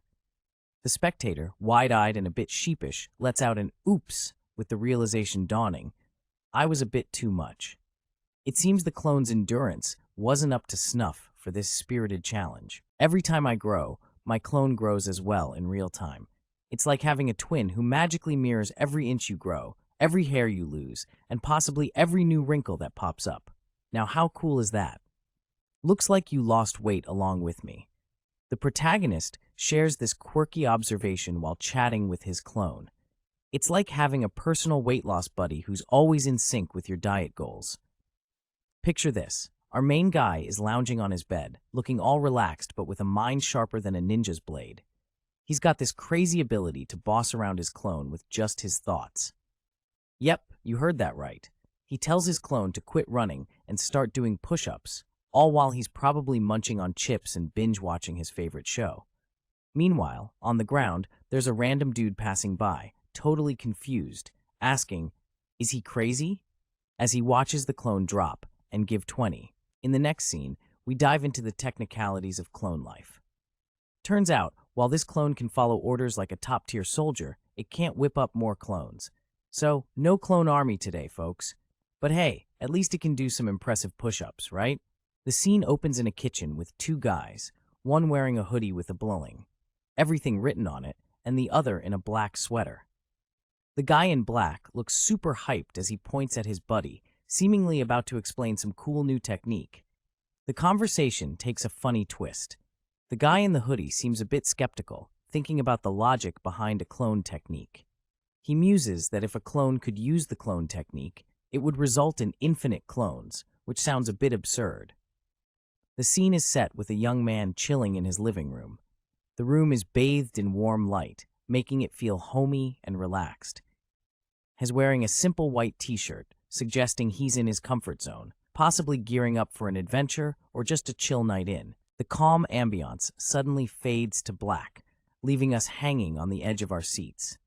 It's like the universe is about to drop some serious plot on us, and we can already feel the suspense building up. A pair of hands move swiftly across a keyboard, the keys clacking in a rapid rhythm, reminiscent of a late-night hacker scene in a movie. The blue light of the screen casts a soft glow on the hands, hinting at some intense online activity going down. The computer screen reveals a website titled Hunter Wiki, welcoming the viewer to a hub of stats and information. It seems like our mysterious typer is diving deep into the world of hunters, perhaps gathering intel or plotting the next big move. The screen is filled with text from the Hunter Wiki, a place where serious gamers go to figure out the stats and strategies to level up their game.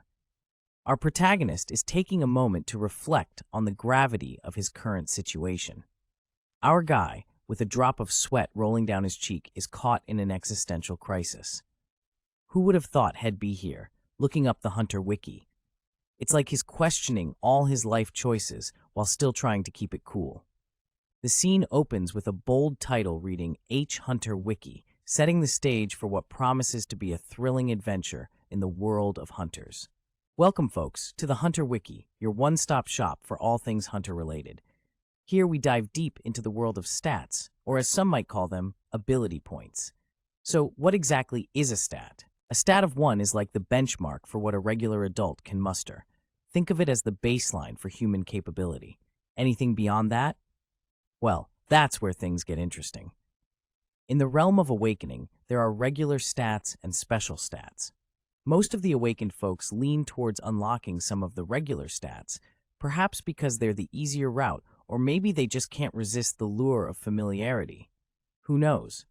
Then, we dive into the mysterious world of special stats. Regeneration, resistance, vigor, mental power, you name it. These are the cool stats everyone talks about, but acquiring these special abilities? That's like cracking a secret code that most people just can't seem to figure out. In the world of this tale, getting stronger isn't a walk in the park. Our narrator drops some wisdom, saying that with just simple training, it's tough to even bump those stats by a measly 0.001 each day. Talk about a grind. As the visual scene transitions, a stark contrast of black and white lines seems to represent the difficult uphill battle of growth and improvement. Meet Jong Sang-woo, our protagonist, as he checks out his stats on a futuristic screen, like he's browsing his own RPG character sheet. We see his strength moving from point 0.7 to point 0.707. Hey, progress is progress, right? Agility, vitality, and dexterity all show small but significant bumps in numbers. It's like watching someone level up in real time. The scene continues with a focus on the name Jong Sang-woo displayed on the screen. Seems like he's really into this self-improvement gig, or maybe he's just making sure no one else logs in as him. Let's dive into some numbers. Our hero's stats are leveling up. Strength is inching up from 0.7 to 0.707. Agility's doing a little hop from 0.51 to 0.515. Vitality is rising from 0.643 to 0.659. And dexterity is getting a boost from 0.539 to 0.55D. Magic's holding steady at 0.13D. But hold up, we can't forget the skills. Clone Technique and Clone Reinforcement are both at level 1, ready to kick some serious butt. The reason for this tremendous growth is because our clone is the ultimate gym buddy. It's training 24/7, no breaks, no chill, just pure grind mode. Pushing itself to the limit, it's on a mission to carry out orders like a pro. The scene opens with a young man, casually chilling in his seat. He's got that relaxed vibe going on, with a slight smile playing on his lips. It seems like he's either deep in thought or just enjoying a moment of tranquility. His casual attire suggests he's at home or somewhere comfortable. The scene feels serene, almost like the calm before the storm, or maybe he's just savoring a rare moment of peace. Seated comfortably, our hero is musing over the perks of training like his clone. He's doing the math and realizing he could have gained a whopping 78 stat points. But then reality hits him like a ton of bricks. There's no way he'd survive that brutal training regimen. Switching gears, he's now chilling at his desk, checking out a flyer. It reads, "Are you living like yesterday today?" from the Tough Body Gym. Seems like someone's having a quarter-life crisis, huh? The flyer is all about health and fitness, featuring a bunch of exercise programs. Looks like our guy is feeling that inner urge to hit the gym. Back to our protagonist, who's still in his comfy chair, now looking a bit pensive. He's got that flyer in hand, pondering over it in his cozy kitchen setup. His eyes drift to his monitor, where some game visuals are displayed. He's lost in thought, probably weighing his options between gaming and gymming. Here's a closer look at the screen, showing more of those game visuals. Our dude is clearly a gamer at heart. As the sun sets, he resolves to be the head. It's a cryptic declaration, but it shows his resolve to lead. Finally, he drops the mic with, "You be the limbs." The page is a vast emptiness, a white canvas that feels like it's waiting for something to happen. It's as if the universe hit pause right before the action begins. The suspense breaks as we zoom in on a smartphone screen. Our character seems to be checking their bank balance, which reads 123,801. Transactions are listed, each one a breadcrumb, leading us to the financial puzzle of their life. What's the story behind these numbers? Stay with us as we unravel it. Our story unfolds with our blue-haired hero staring at his dwindling finances. After paying for the registration, he's left with zilch, nada, absolutely nothing. He's probably wishing he had a sugar daddy right about now. As we zoom in on our protagonist, he's got his phone in hand, perhaps contemplating calling his bank for a loan or just scrolling through memes to forget his financial woes. That blue shirt and tie combo scream, "I'm trying to adult," but his bank account is screaming otherwise. Our main character is having one of those "I can't believe I spent that much on food" moments. The dude is standing there, phone in hand, letting out a soft sigh like he's just realized he ordered takeout one too many times. The scene reveals our mystery person looking casual in a blue shirt, holding their phone like it's a mirror, reflecting their questionable spending choices. You can almost hear the inner debate about whether they really needed that extra side of fries. Our story peeks into the mind of our protagonist, who seems to be grappling with financial woes. They've been contemplating picking up a part-time job because, let's face it, the profits at their current gig aren't exactly setting the world on fire lately. In a quiet moment, the protagonist is caught tapping away on their phone, perhaps searching for job listings or scrolling through endless memes to escape reality. The room is still, with just the soft clicking sound filling the air. Picture this. The scene opens with a pair of hands rhythmically tapping away on a keyboard. The keys clack and clatter as if they're in a race against time, setting the stage for whatever digital mischief is about to unfold. Could be the start of a gaming marathon, a hacker on a mission, or someone just trying to meet a deadline in style. The scene unfolds with our protagonist deep in thought, contemplating a career in construction. Not only would he earn some cash, but he'd also bulk up in the process. A win-win, right? As he scrolls through his phone, a list of potential part-time jobs appears. The screen flashes with options like Burgering Bakery and Parcel, indicating he's searching for something that fits his needs. The screen shows a job listing for a part-time office assistant position. Our protagonist is pondering over whether to apply, considering he should perhaps take matters into his own hands. In a cozy, dimly lit room filled with computer monitors, we find our protagonist deep in thought, reflecting on his experiences with a clone. His previous attempts at using a clone for complex tasks have often ended in failure, leading him to question the reliability of this method. As having a classic do-it-yourself moment, the scene zooms in on our main character's eye as they utter a simple "ah." It's like they're piecing together a puzzle, something big just clicked in their mind. We then catch sight of some text, 26546882 part-time, which might be indicating a job listing or employee ID number. Below it, Kurong Logistics appears, possibly pointing to a workplace or significant location in the plot. The scene opens with a job listing for Songgong Logistics Center. The gig involves sorting and unloading parcels, all neatly packed in boxes. Sounds like a breeze, right? The work hours are from 7 p.m. to 4 a.m., with a break included Monday through Saturday. Oh, and you get Sundays and public holidays off. Located in Seoul Gangseo-gu, this opportunity has someone thinking, looks like this would be great. We then see a close-up of a hand holding a phone, fingers eagerly dialing numbers. There's a sense of anticipation in the air, as if this call could be the start of something new. The bright screen and nimble fingers suggest the person is ready to seize the day, or, well, the night shift. The silence is pierced by the ringing of a phone. Who could it be at this hour? The anticipation builds as we inch closer to the answer. A young man with dark hair and sharp eyes picks up the phone. His expression is a mix of curiosity and caution as he greets the unknown caller with a tentative hello. A mysterious voice, all business and no play, says, "Hello, I'm contacting you regarding the announcement on the recruiting site." You can almost hear the tension in the air as we focus on the sharply dressed caller in a crisp blue shirt. Who are they, and what job are they talking about? The suspense is real. All right, so here's the deal. Our blue-haired protagonist is on the phone, trying to hustle a new gig. The voice on the other end is all about skipping the formalities. No interview, just jump right in. They're talking about starting parcel work, and the question is, when can our guy get rolling? With a quick response, he decides tomorrow's the day. The conversation's smooth, like butter, but there's a slight pause, a hiccup in the dialogue, as if something unexpected might just pop up. The kitchen scene sets the stage with a question that could either be a plea or a hopeful affirmation. Wouldn't today be possible? This suggests a day full of potential, or perhaps the anticipation of a long-awaited event. A character, whose face is obscured, sits casually in a chair, speaking on the phone. His attire, a blue button-up shirt and a wrist accessory, implies a relaxed yet purposeful demeanor. The blurred face adds a mysterious edge to his identity, suggesting there's more to him than meets the eye. All right, folks, picture this. A mysterious dude with dark blue hair is chilling on his couch, phone in hand.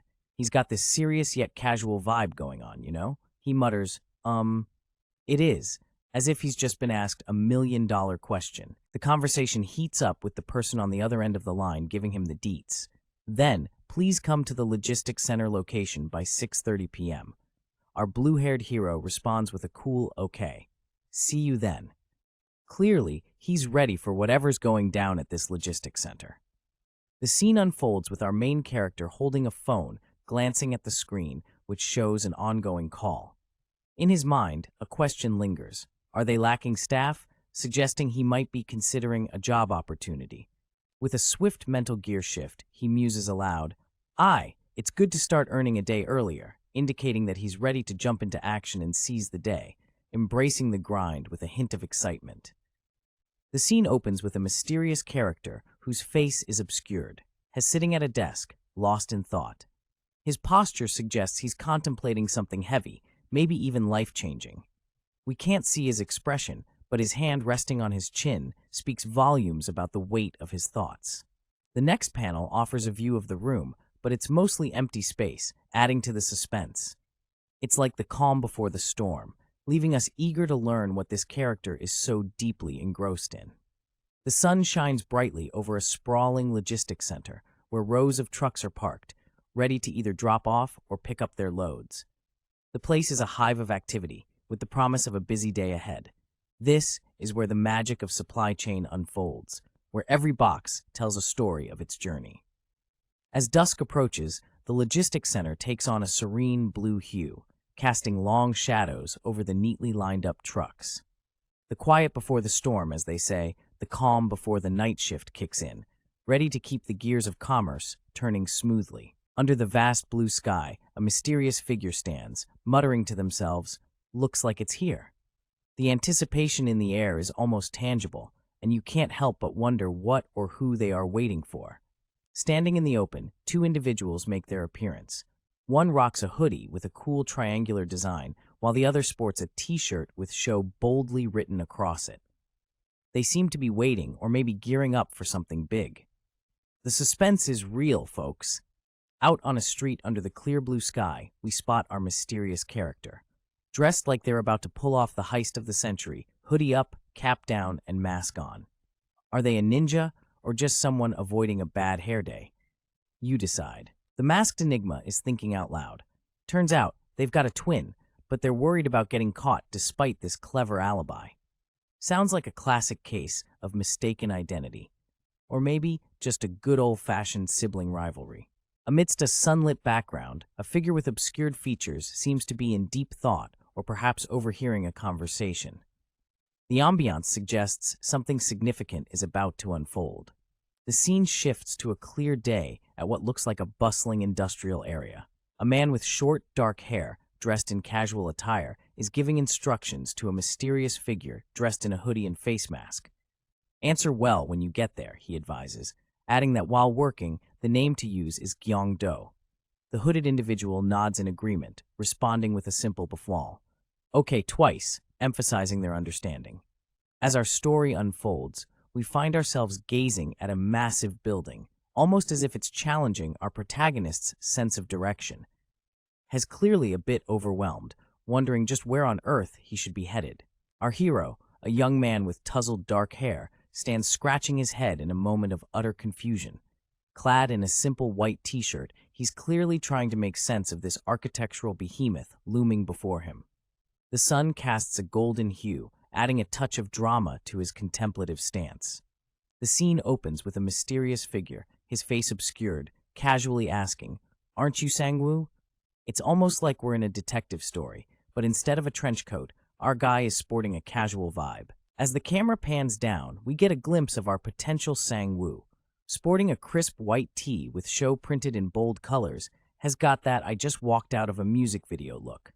The evening sun casts a glow on his face, making him seem both surprised and intrigued. A curious question hangs in the air. What are you doing here? The scene unfolds in front of a modern building with a character's face obscured, adding an air of mystery to the situation. The character is dressed in a casual yellow polo shirt, holding something in his hand, perhaps ready to make a point or gesture. The setting suggests an outdoor environment, possibly near an office or school building. The scene opens with a young man, dark hair falling messily over his forehead, as he hears someone call out to him, "Mr. Deok Chol." The street around him feels alive, with the buzz of everyday life in the background. The excitement in the air is almost palpable as a hooded figure rushes towards the young man. With a playful jab, they exclaim, "Iya, I was wondering who it was. Have you lost a lot of weight?" It's like a reunion between two people who haven't seen each other in ages, and the hooded figure seems genuinely surprised by the young man's appearance. Our story unfolds with a young man, rocking a casual slam tee and some olive green pants, shaking hands with a potential employer. He's all smiles as he explains, has here to work part-time with a buddy. It's a handshake of new beginnings and potential awkward moments. The employer, a man in a mustard shirt with a professional demeanor, points towards an office, explaining that's where the young man needs to head next. The sky is a brilliant blue, almost cheering them on as this new chapter begins. A mysterious hooded figure, hiding behind a mask and sunglasses, thanks a man in a yellow shirt for their unexpected encounter.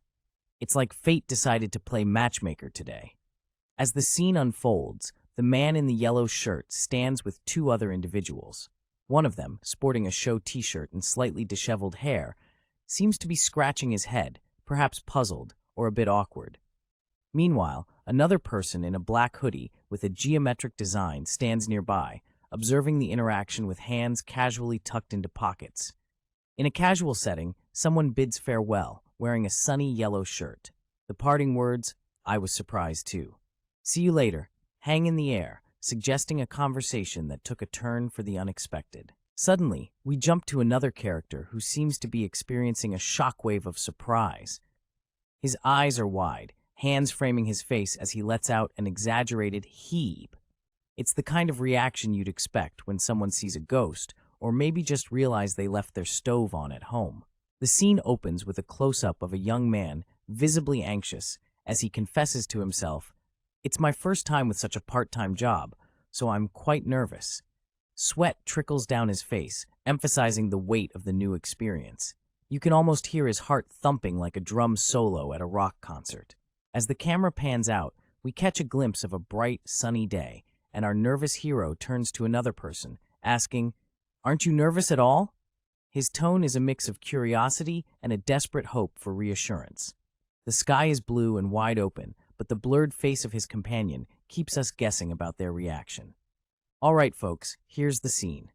We're standing outside a modern building under a bright blue sky. Two dudes are having a chat. The first one is rocking a white tee with the word show in a bold yellow script. He's got that half-open mouth look, maybe pondering something deep, or maybe he's just hungry. Beside him, we have the mystery man. Hood up, cap down, face mask on. This guy is all about staying incognito. You know, the "I'm not here to make friends" vibe. And all we hear is a firm no from our masked friend. What's he refusing? A donut? A dance-off? Only time will tell. Now, let's take a little breather in this bright, white expanse. It's like the universe decided we need a moment of zen. Or maybe the artist needed a coffee break. Either way, enjoy this pause before we dive back into the action. The scene unfolds with a young man, clearly pumped and a bit smug, as he reveals that he's now awakened. He's sporting a cool wristband with some glowing blue design, which probably means he's got some new powers or abilities. The excitement is palpable, but there's a playful undertone as he can't help but smile mischievously. The following panel highlights his focus on completing whatever task is at hand, with the promise of a ramen reward waiting at home. Under a stunning sunset, two guys are out for a stroll. The first dude, rocking a hoodie, seems to have some serious business vibes, while the other, in a white tee, looks like he's ready to take on the world with a pumped fist. Where are they headed? Only the manhwa knows. Their footsteps echo as they walk through the city streets, each step a silent promise of adventure. One's in blue jeans, the other's in green pants, and they're both sporting some fresh kicks. These guys are on the move, and it looks like they're not stopping anytime soon. The page is filled with dramatic tension, with dynamic lines bursting from the bottom, indicating an intense moment. The anticipation is palpable. Something's about to go down, for sure. In the next panel, we see a young man, clearly in distress. His face is drenched in sweat, and he looks like he's been through the ringer. His dark hair is slightly disheveled, and his expression screams exhaustion. Whatever he's facing, it ain't easy. Our protagonist has an epiphany, admitting to being arrogant while staring at what seems like an unending mountain of parcels. It's like trying to tackle a never-ending to-do list, but with boxes instead of sticky notes. You can almost hear the internal groan as they realize, there's no end to them. As night falls, or maybe it's just an early morning hustle, we catch sight of a figure in a hoodie, crouched and ready to roll. This mystery person is handling boxes with the kind of care you usually reserve for rare collectibles, or maybe just really fragile eggs. The truck looms large, casting a shadow over the stacks of parcels, setting the stage for what could be a covert operation or just a really intense delivery shift. The scene opens with a muscular man, sporting a bandana and gloves, letting out a deep sigh, has clearly in the middle of a long shift, and that "who" is like the universal language for "I need a break." Continuing his hustle, this guy's got a box in his hands, and you can tell by those bulging muscles that he's no stranger to heavy lifting. It's a classic day in the life of a warehouse worker, where boxes are the enemy and sweat is just part of the uniform. In the heart of a sprawling warehouse, we find a fit and focused worker amidst a maze of boxes. With gloved hands, he skillfully maneuvers a box labeled System. Clearly, this guy means business. The warm, golden rays of the setting sun filter through the shelves, adding a touch of drama to an otherwise routine day at work. Then, nothingness. We're hit with a stark white void, as if the universe decided to take a coffee break. Is this a glitch in the Matrix, or just an intermission? Stay tuned to find out. Meet our tired hero, sprawled on the ground like he's just finished a marathon, even though he's probably just lifted a box or two. Sweat beads down his face as he ponders life's most profound question. Are there any skills that can help people move heavy things?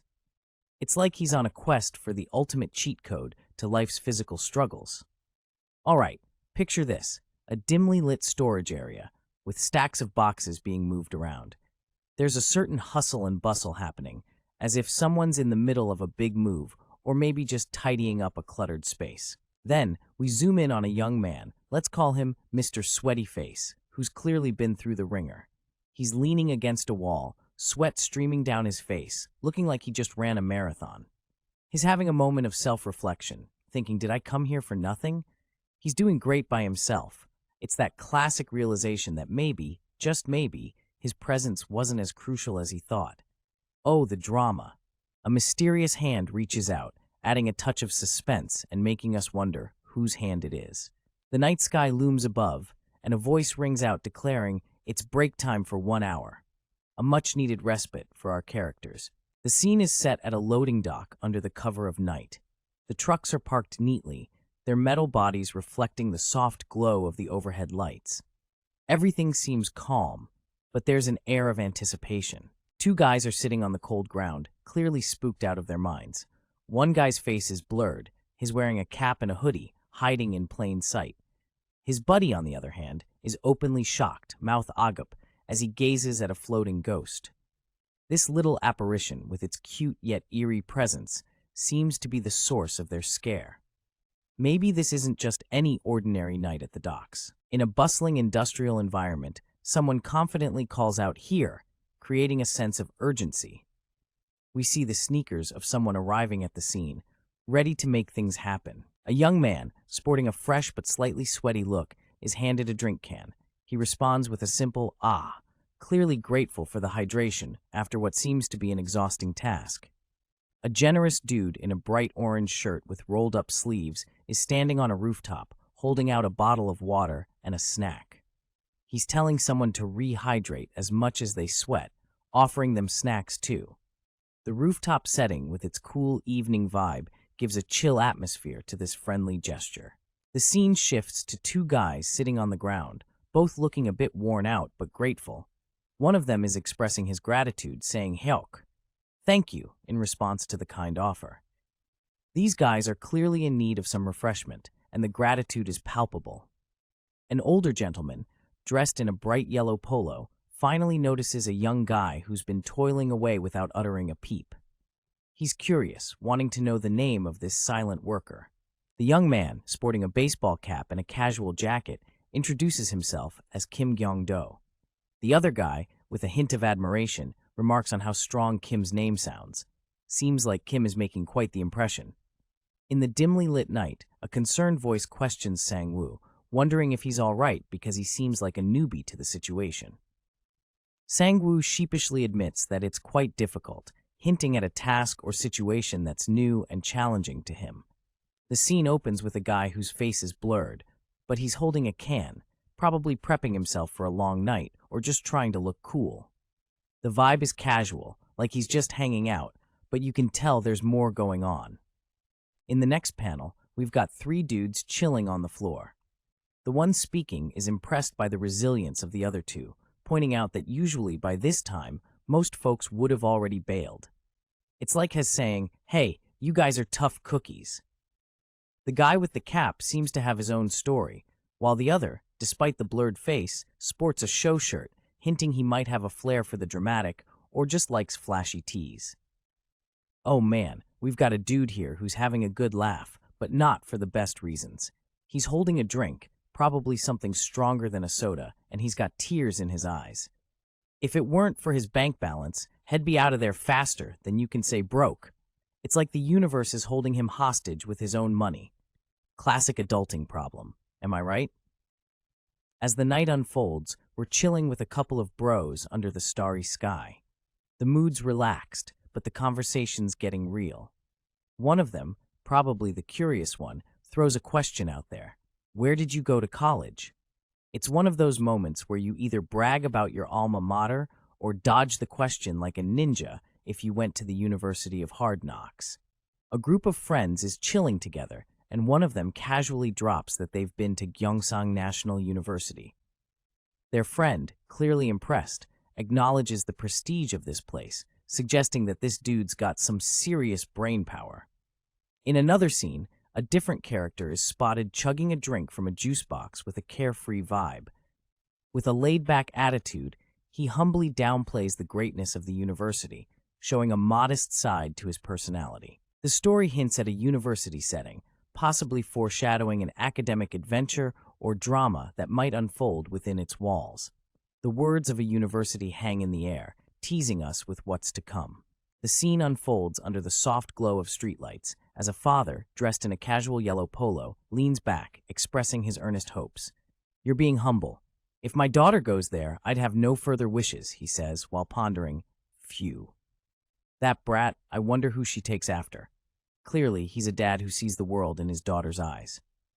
Enter our mysterious young man, sitting cross-legged, who chimes in with a laid-back grin. "Mister, don't worry too much. I too got in there without being good at studying." His words carry a reassuring vibe, hinting that there's more to success than just books and grades. It's a moment that connects two worlds, one filled with parental dreams and another with youthful optimism. The scene unfolds with a curious question hanging in the air. You got in without being good at it? How? Our young protagonist, wearing a casual shirt with a hint of skepticism, leans in, waiting for the secret recipe to success. As the camera pans down, we find three buddies chilling on the ground. Our main guy, donning a yellow shirt, nonchalantly spills the beans. "Huh? Well, I just got some certifications and went in through special admission." You can almost hear the mic drop as he casually reveals his backdoor entry into whatever exclusive club they're talking about. All right, picture this. Under the moonlit sky, a dude in a bright yellow shirt is pointing like he's got the answers to life's mysteries. He's dropping hints about some special admission like it's a secret club or something. Apparently, there's a way, and he knows it. Who is this guy, and what's he about? The suspense is real, folks. The scene shifts slightly, and Mr. Yellow Shirt is now sitting down, mulling things over. He's got this contemplative, vibe going on, like he's pondering the mysteries of the universe, or maybe just deciding what to have for dinner. Either way, his thoughts are deep, and we're left hanging on his next move. Here we have a mysterious character, his face hidden, sporting a bright yellow shirt. He's got that "I've got a deal for you" vibe, as he leans in and asks, "Do you by chance want to do some other?" Without missing a beat, the mystery guy finishes his pitch with "part-time job." You can almost hear the suspenseful music playing in the background. There's this guy, looking a bit puzzled, asking, "Some other one? Like what?" Clearly, he's trying to make sense of a situation that's as clear as mud. The answer comes in, offering a gig that's less exhausting. Instead of the mystery task, how about tutoring their daughter? Now that's a plot twist. In the deep blue of the evening, our scene unfolds with a mysterious figure dressed in a bright yellow shirt. His face might be a blur, but his intent is clear as he makes a request. The confidence in his posture, sitting with one knee propped up, suggests he's not one to be easily swayed. As the conversation continues, we catch a glimpse of the standing figure's feet, hinting at a dynamic yet to unfold. The night air is thick with tension, as if something significant is about to go down. Our story opens with a young man, face blurred and utterly baffled, as if someone just told him the sky was green. He's sitting under a warm yellowish glow, hair tousled and wearing a casual white tee. His expression says it all. What? The plot thickens as the young man processes the unbelievable notion thrown at him, being a tutor. His internal monologue rings out. A tutor? Me? As if his mind just got hit by a tidal wave of disbelief. In a realm shrouded with mystery, we meet a character whose identity remains hidden behind a blur. Sporting a casual white t-shirt emblazoned with show, he sits poised as if ready for an unexpected turn of events. As the scene shifts, a smartphone creeps into view, casting a shadow of suspense. The dark, dramatic background hints at an impending revelation or twist, leaving us hanging on the edge of our seats. Our story unfolds with our protagonist checking his phone, only to be confronted by the harsh reality of his finances. The screen displays a humble balance of 123,801, with various expenses tallying up. It's a classic case of too much month at the end of the money. As our hero continues to ponder his financial woes, we get a close-up view of his furrowed brows and determined gaze. He's clearly deep in thought, perhaps plotting his next move or wondering how to stretch those won just a little bit further. It's the look of someone who's about to make things happen, despite the odds. The scene unfolds with a close-up of someone letting out a deep sigh, almost like they're gearing up for a big decision. The anticipation builds, and you can practically hear the gears turning in their head. Moving to the next scene, we find a trio of friends chilling in a casual setting. There is a guy in a show t-shirt, reaching out with an earnest question. So, should I teach all the subjects? He's clearly the brains of the operation, and the others, one in a cap and mask, the other in a yellow shirt, seem to be pondering the weight of this decision. A father sheepishly admits that his daughter isn't exactly the next Einstein, struggling with her studies. Meanwhile, the other person jumps straight to the money talk, asking about the pay. The father proposes a deal, 50,000 won per session, for a couple of hours, once or twice a week. Sounds like a pretty sweet side gig. The scene opens with someone contemplating their recent haul, 50,000 won in 2 hours. Not a bad payday if you ask me. It's like hitting that sweet spot between hustling and chilling, and our mysterious figure seems pretty content with the gig. The scene opens with a mysterious figure sitting casually, face blurred out for reasons unknown. He's wearing a shirt with show emblazoned on it, suggesting he might be ready to reveal something big or just chill in style. A handshake seals the deal, accompanied by a confident twistard. Okay then, indicating that whatever's about to unfold, these two are on the same page. The air is filled with a sense of gratitude as someone says, "Thank you." The conversation hints at future plans with the promise, after work, he'll talk to my daughter and contact you, setting up an expectation of more to come. A man in a yellow shirt is seen bending down, his face blurred, adding a touch of mystery. He's grabbing onto something, maybe his jacket, looking ready to move or leave. In a casual chat, one character asks if it's the same number they were called with before, and the other person confirms with a simple, "Yeah, that's right." The exchange hints at a previous connection between them. The scene shifts to a young man standing beneath the starlit sky. He releases a sigh, feeling a mix of anticipation and nerves as he contemplates his new gig as a tutor. He reassures himself, a tutor. I'm sure he'll make it all right, trying to boost his confidence under the vast, starry night. The scene opens up with our protagonist staring at a futuristic screen, with a notification sound that catches his attention. The screen shows some recent notifications. His vitality, dexterity, and vitality again have all gone up by a very tiny amount. It's like getting a free upgrade, but instead of a new phone, it's his stats. Feeling pumped, he exclaims that not only did he land a job, but gained some stats too. It's like hitting 2 birds with 1 stone, and is definitely feeling great about it. It's not every day you get to level up in real life. All right, folks, we're diving into a scene that's got mystery written all over it. We see someone whose face is blurred, their identity shrouded in secrecy. Who could this be? The plot thickens. Next, we transition to a bustling warehouse. The sun casts its golden glow as a muscular worker, rocking a sleeveless shirt and gloves, pushes a cart loaded with boxes labeled additional supplies. This dude is all business, moving like he's on a mission. What's in those boxes? Only time will tell. In the calm of the night, our protagonist contemplates their latest adventures, and, in a twist of fate, it seems they've landed another gig. Talk about juggling responsibilities, huh? Our mystery guy, rocking some blue hair and a casual white tee, stands outside under the night sky. There's a swoosh of energy or movement beside him, suggesting something's going down, but his face is a total blur, keeping his identity under wraps for now. Even with all the action, he seems to have his priorities straight. Or not. He whines about wanting to munch on some snacks before getting involved in whatever's happening. Classic snack attack moment, right? Here we have an unknown character, rocking a show t-shirt, crouched on the ground, clutching onto a mysterious bundle.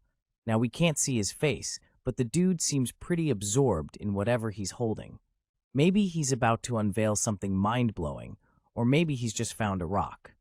Who knows? As the bundle unravels, the object inside is revealed, and it's definitely something. Our mystery person is as confused as we are, blurting out a classic "huh?" as the object sits there, wrapped in shadow and suspense. Is it a treasure? Is it just a weird-looking rock? The plot thickens. Here we see a dude making a fashion statement with his sandwich. He's got lettuce sticking out like it's part of his look. Meanwhile, our other character is just watching, probably thinking, that's one way to enjoy a meal. As the camera pans down, we notice our sandwich aficionado is sitting casually, holding on to what might be the world's most intense snack session. The other guy's expression remains a mystery, but it's clear he's either fascinated or just utterly confused. The scene opens with a mysterious figure whose face is obscured, setting a curious and slightly tense atmosphere. Across from him is a young guy in a yellow cap, his eyes wide open in surprise or shock. It's as if he's just seen something he wasn't expecting, and he's frozen in place, trying to process the moment. The next panel shifts to a more lighthearted note as we see another character, seemingly unfazed by the drama around, enjoying a snack. This guy is just in his own world, savoring his food without a care in the world.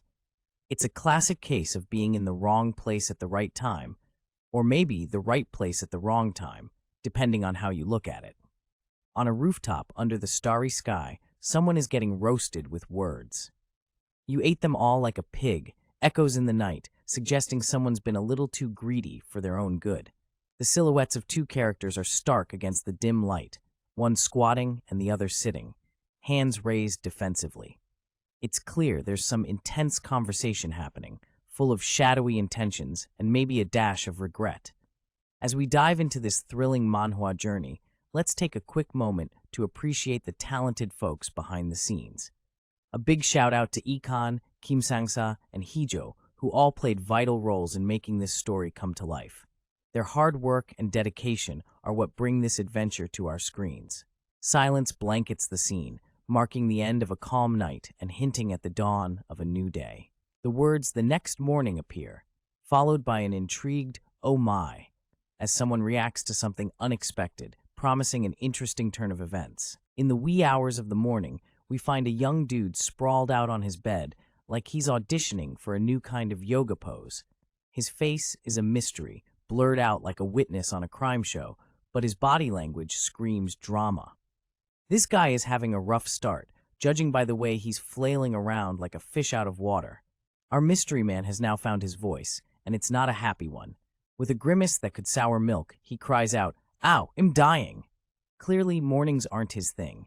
His face is now crystal clear, messy dark blue hair, and a look that says, "Why me?" It's the universal expression of someone who just realized they have to adult today. Our story catches up with a mysterious guy with a blurred face, deep in thought and seemingly hatching a new plan. He's decided that from now on, he's going to delegate tasks to someone or something called Number One. Who or what that is remains a mystery for now. Maybe it's a robot, maybe it's a person, maybe it's a really smart dog. Only time will tell. Now we see our enigmatic hero chilling in the kitchen, rocking a casual blue tee and black pants. He's got that look of someone who just had a light bulb moment, ready to switch things up. The kitchen seems pretty normal, except for the suspense hanging in the air. In a cozy room, we catch a glimpse of our protagonist, back turned to us, staring at a digital panel. It's like a futuristic fitness tracker, showing off his strength increase by a whopping 0.001. You can almost hear him thinking, slow and steady wins the race, right? He's clearly putting in the work and seeing those tiny gains. The room's vibe is chill, but this guy's determination? Unmatched. The next moment shifts the vibe a bit. We see just a blank space with the words, "Come home, Nobor 1," echoing like a distant call. It's mysterious, intriguing, and makes you wonder who's waiting on the other side. This mystery man, with his face obscured, is lounging comfortably, seemingly in a thoughtful mood. He's rocking a casual blue tee and some dark pants, just chilling there. The room is bright, and the atmosphere feels laid back, like a lazy Sunday afternoon. Now, this guy's got a bit of a dilemma on his hands. He's mulling over whether to make someone vanish and summon them back again. But oh, the clothes would be left behind, and that's just too much of a hassle. I mean, who wants to deal with a pile of leftover clothes, right? The page opens with a gentle, almost silent vibe. It's like the calm before the storm, you know? Just some quiet little sound effects, leaving us wondering what's about to go down. As the silence continues, someone suggests, "Let me eat something first." And suddenly, we're looking at a table set with steaming bowls of food. It's almost like you can smell the aroma wafting off the page. The table is set with a delightful breakfast spread, a bowl of warm soup, freshly sliced pickles, and a plate of toast. The morning sun casts a gentle glow over the meal, promising a fresh start. "Hugh, now I can finally live again," exclaims a young man with tousled dark hair and a casual blue tee, as he sits back at the table, clearly feeling rejuvenated and ready to tackle life. The sun is barely up, and here we have our protagonist in his humble abode. The floor is clean, and breakfast is ready on the table, but his face is as mysterious as a hidden loot in a dungeon. With hair as dark as a moonless night, he's clearly ready to face the day. Our mysterious hero appears with a slightly ruffled blue shirt, adding to his early morning vibe. Suddenly, a noise breaks the morning silence. His attention shifts towards the door, almost like he's expecting a surprise visitor. Is it the mailman, a ghost, or maybe an unwanted guest? Only time will tell. The scene opens with a door creaking open, light spilling into the dimly lit room. It's the kind of entrance that screams plot twist incoming. The hooded figure steps in, exhaling a sigh that fills the air with tension. Dressed in a light blue hoodie, their face remains hidden, adding a layer of mystery to this unexpected arrival. The scene opens with a young man wearing a comfy hoodie and black pants, stepping into a room and saying, "I'm back, master." The vibe is casual, like he's just returned from a long day. Who knows what adventures he might have encountered outside? As the young man enters, we spot another figure seated at a table. Though the face is blurred, we can tell this is the master. He's rocking a laid-back blue tee, clearly in deep focus on whatever he's doing. The atmosphere is cozy, yet filled with a sense of routine and familiarity. Someone suggests, with a hint of concern, to wash up and change clothes first. It seems like good advice after a long day, or perhaps an eventful night. The scene shifts to a showerhead with water cascading down, creating a sense of calm and refreshment. The ambiance suggests it's time for a much-needed cleanse. The scene opens with a laundry basket filled with colorful clothes, left unattended in a quiet room. The air is still, with soft murmurs of ah echoing, suggesting either a sigh of relief or the start of a mundane chore. As the camera pans out, the basket sits on a wooden floor, with more ah sounds filling the air. It's like the basket itself is letting out a long, drawn-out yawn, ready for whatever comes next in this seemingly ordinary day. In a dimly lit room, we find ourselves in the middle of what seems like an awkward encounter. A guy stands with his face blurred, giving off a vibe of surprise or maybe confusion. Rocking a casual black t-shirt paired with blue jeans, he seems to be caught off guard. The angle shifts slightly, showing more of the tense standoff. Another character, visible from the side, wearing a blue shirt, seems to be confronting or engaging in some kind of intense conversation with our black t-shirt guy. The air is thick with suspense, and we can almost feel the sweat beads forming on their foreheads. Standing in a warmly lit room, an unidentified character with dark, slightly messy hair and a casual blue shirt requests, "Give me your hand." In response, a hand is extended willingly, a accompanied by a simple, okay. The scene sets a calm yet curious vibe, leaving us wondering about the significance of this gesture. Meet our protagonist, a guy who seems to have just discovered the secret of the universe, or maybe just a new way to pick his teeth. With wide eyes and a toothpick sparkling in his hand, the sheer intensity on his face hints at something big, or possibly ridiculous. As he holds the toothpick up like it's the Holy Grail, sweat trickles down his face, and we know this is serious business. Suddenly, a dramatic thought bubble appears, and is about to announce something groundbreaking. No one is. The protagonist has a sudden realization, beads of sweat on his brow. He understands now that the clone before him is not a living being, it's just a replica, a temporary existence that scatters into light once its purpose is served. The idea of confronting something so unreal yet so tangible is mind-bending. Facing himself, quite literally, he stands in a room with his own clone. Both of them are tense, the air thick with anticipation as they engage in a silent face-off.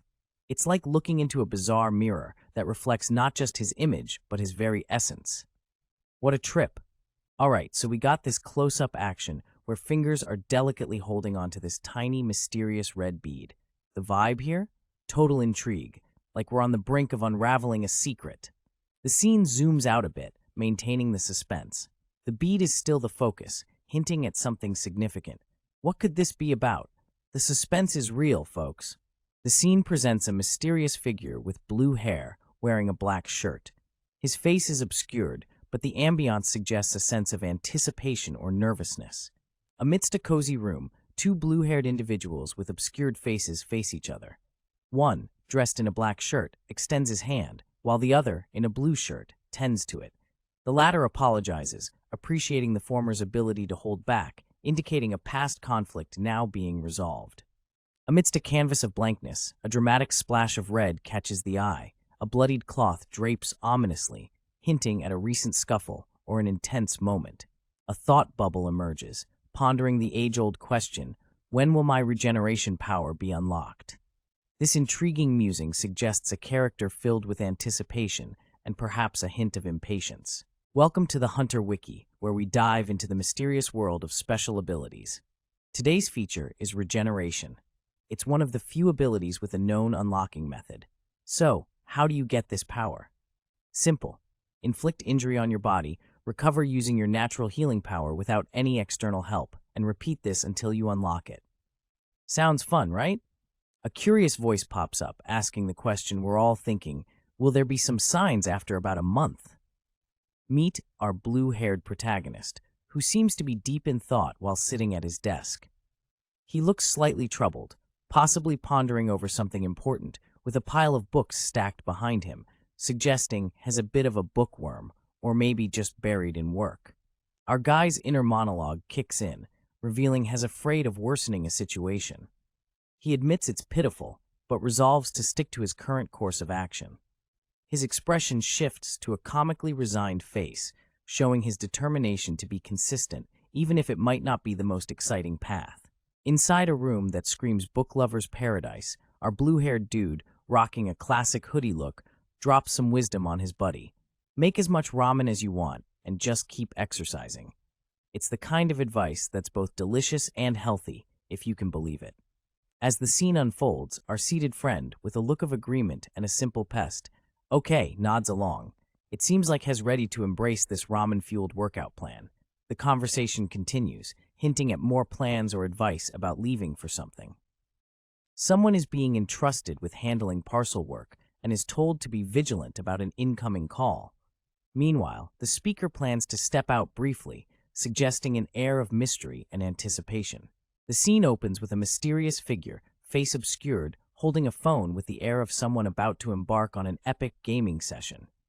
Dressed in a white hoodie over a blue shirt, this person's ensemble screams casual coolness, while the phone itself is labeled as a spare, solely for mobile gaming. This guy means business.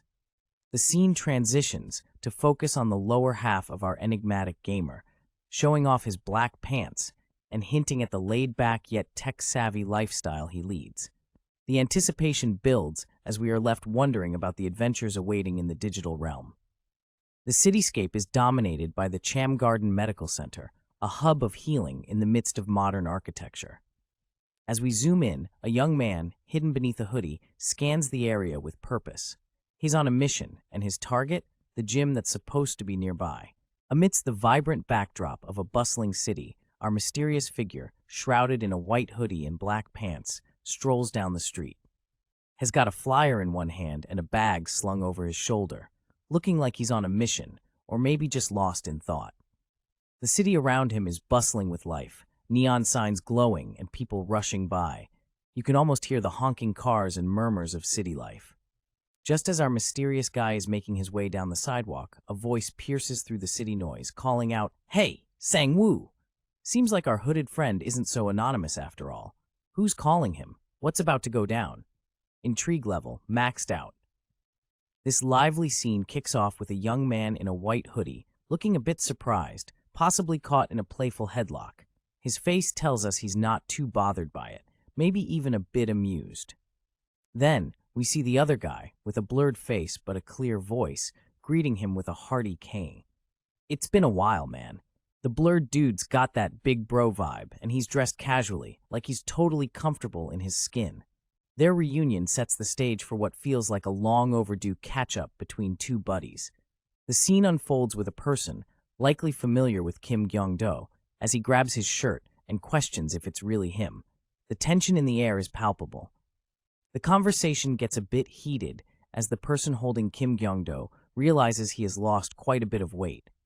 It's a mix of surprise and concern as they reconnect after some time. Meet our fitness enthusiast who's been bitten by the exercise bug. With a hoodie pulled snugly over his head, he's heading to the gym to make it official. His dedication is palpable, and you can't help but root for him. Clutching a mysterious black and yellow item, our gym goer is all geared up. The excitement is real, folks. He's ready to pump some iron and maybe become the next big thing in the world of fitness. Under the bright blue sky, amidst towering buildings, we have a character whose face is mysteriously blurred. This person is engaging in some casual chit-chat, mentioning how they're thinking about hitting the gym too. Seems like fitness is on everyone's mind today. Cut to a close-up of a person in a black shirt, cheekily being told that their body is full of fat. Well, that's a wake-up call if there ever was one. The person seems to be tapping their own stomach, possibly in disbelief, or perhaps as a motivator for their new workout journey. "Hey, it's all muscle. Which gym are you going to?" A curious voice asks, clearly impressed by the solid frame of the person in front of them. The answer comes with a casual suggestion. There's a gym called Tough Body up front.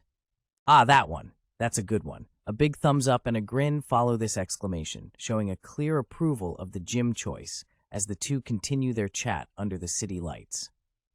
Standing outside a building, a character in a white hoodie seems skeptical about the place they're discussing.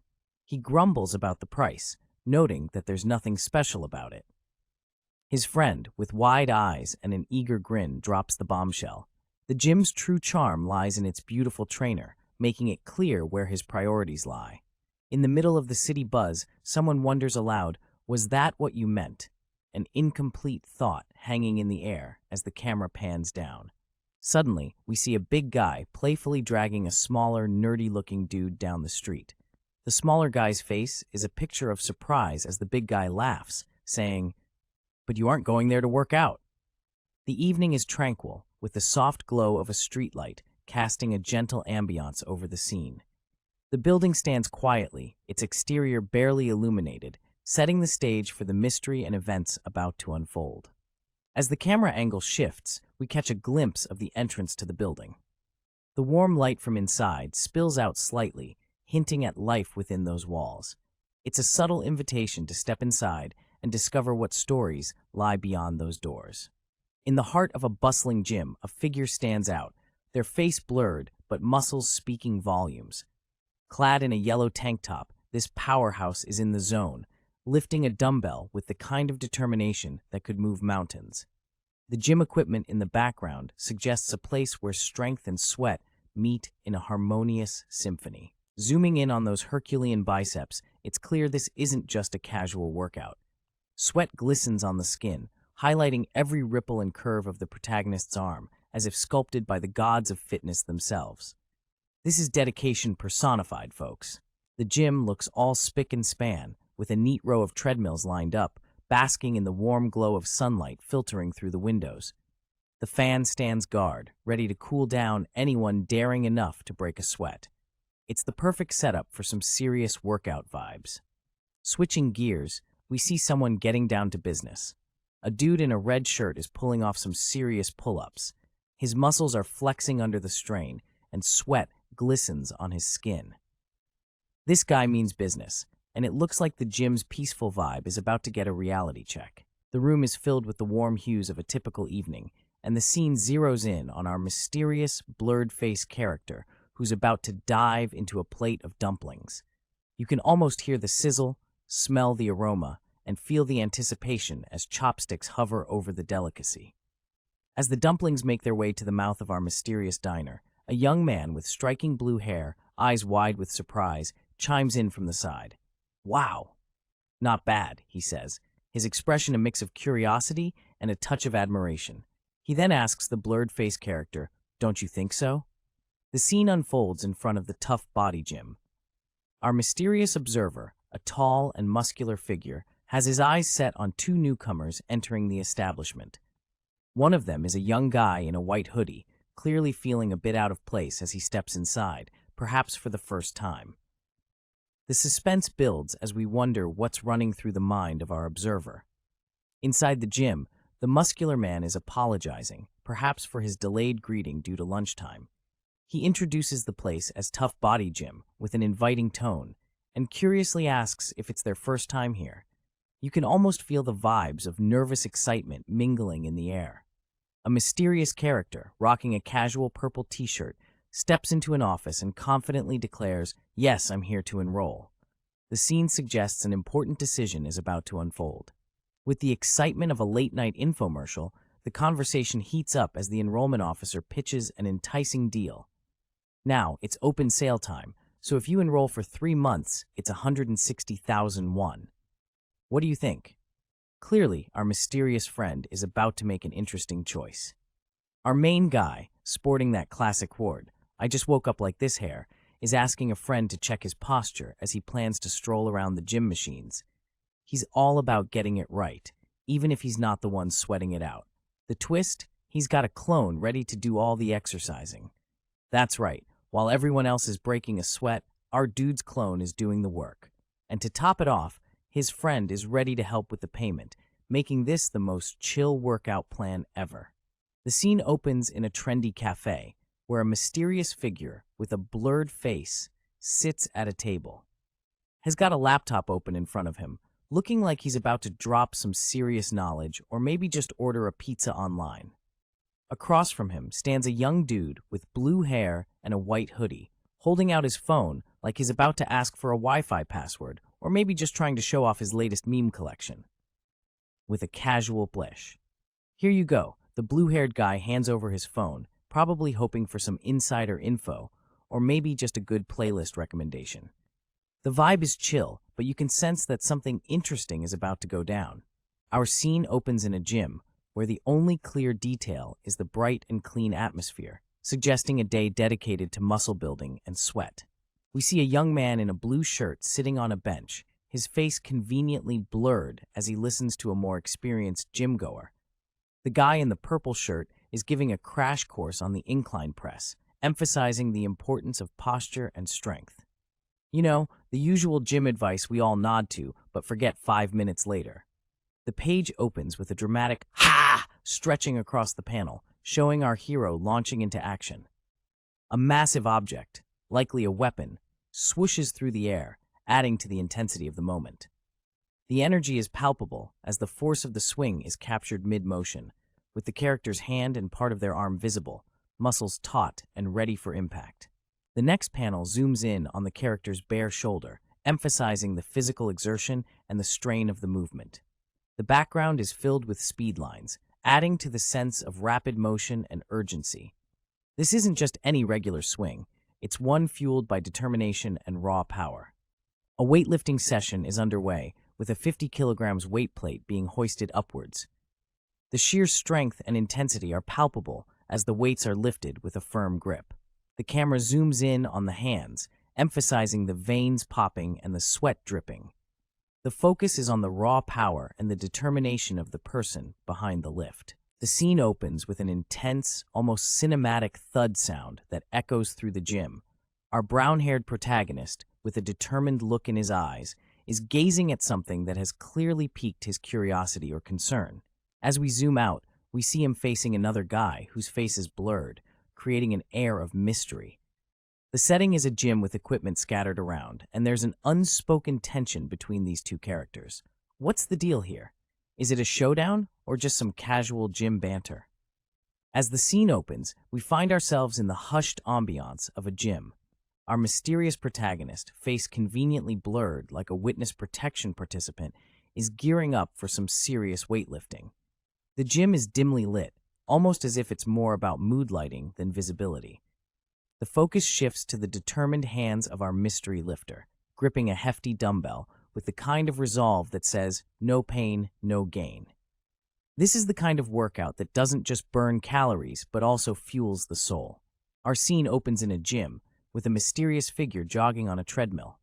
The sunlight streams in, casting a golden glow over the room, adding a touch of cinematic flair. Who is this person, and what drives him to work out so intensely? As the camera pans down, we see a hand reaching upward with fierce determination. This is a hand that has seen things, been places, and it's ready for action. Something big is about to go down. With the gym equipment glistening in the light, we catch a glimpse of a powerful arm in motion.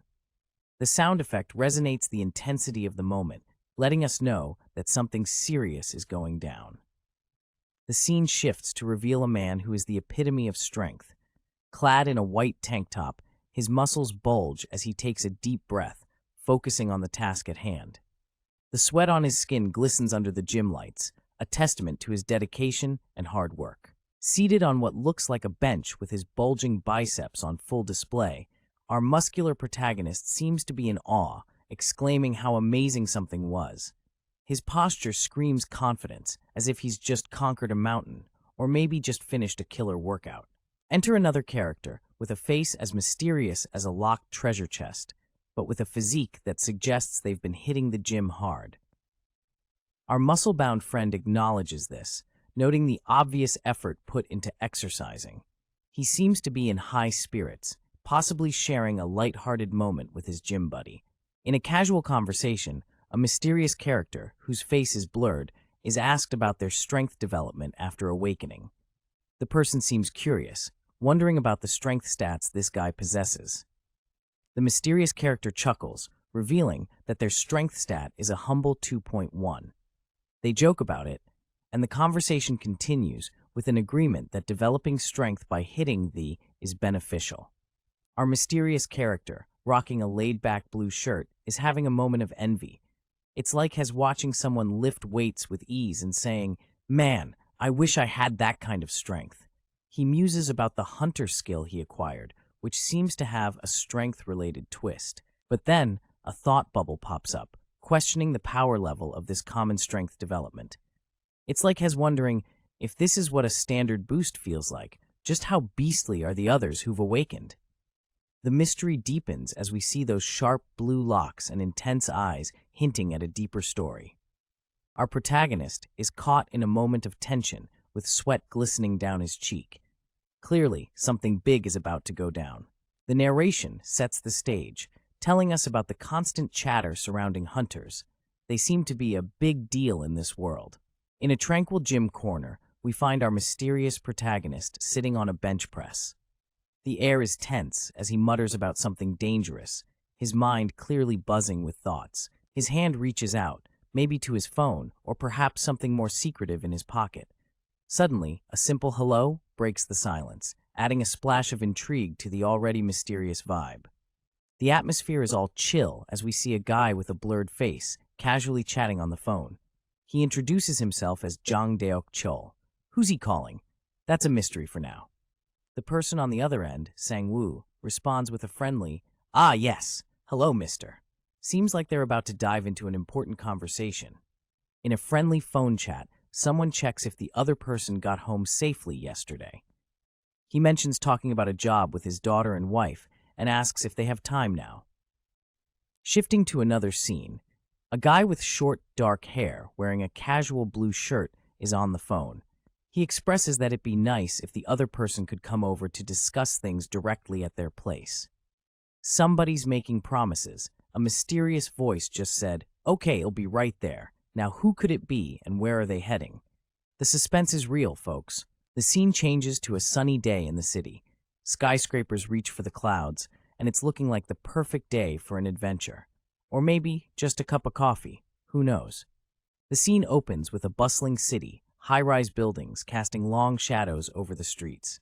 It's a regular day in the urban jungle, but tension is brewing as someone is visibly upset with a certain Gyeongdo. Inside an elevator, we find a young man, his features partially obscured but clearly in a reflective mood. He seems to be silently fuming about Gyeongdo's failure to register for the gym, suggesting it's been a point of contention.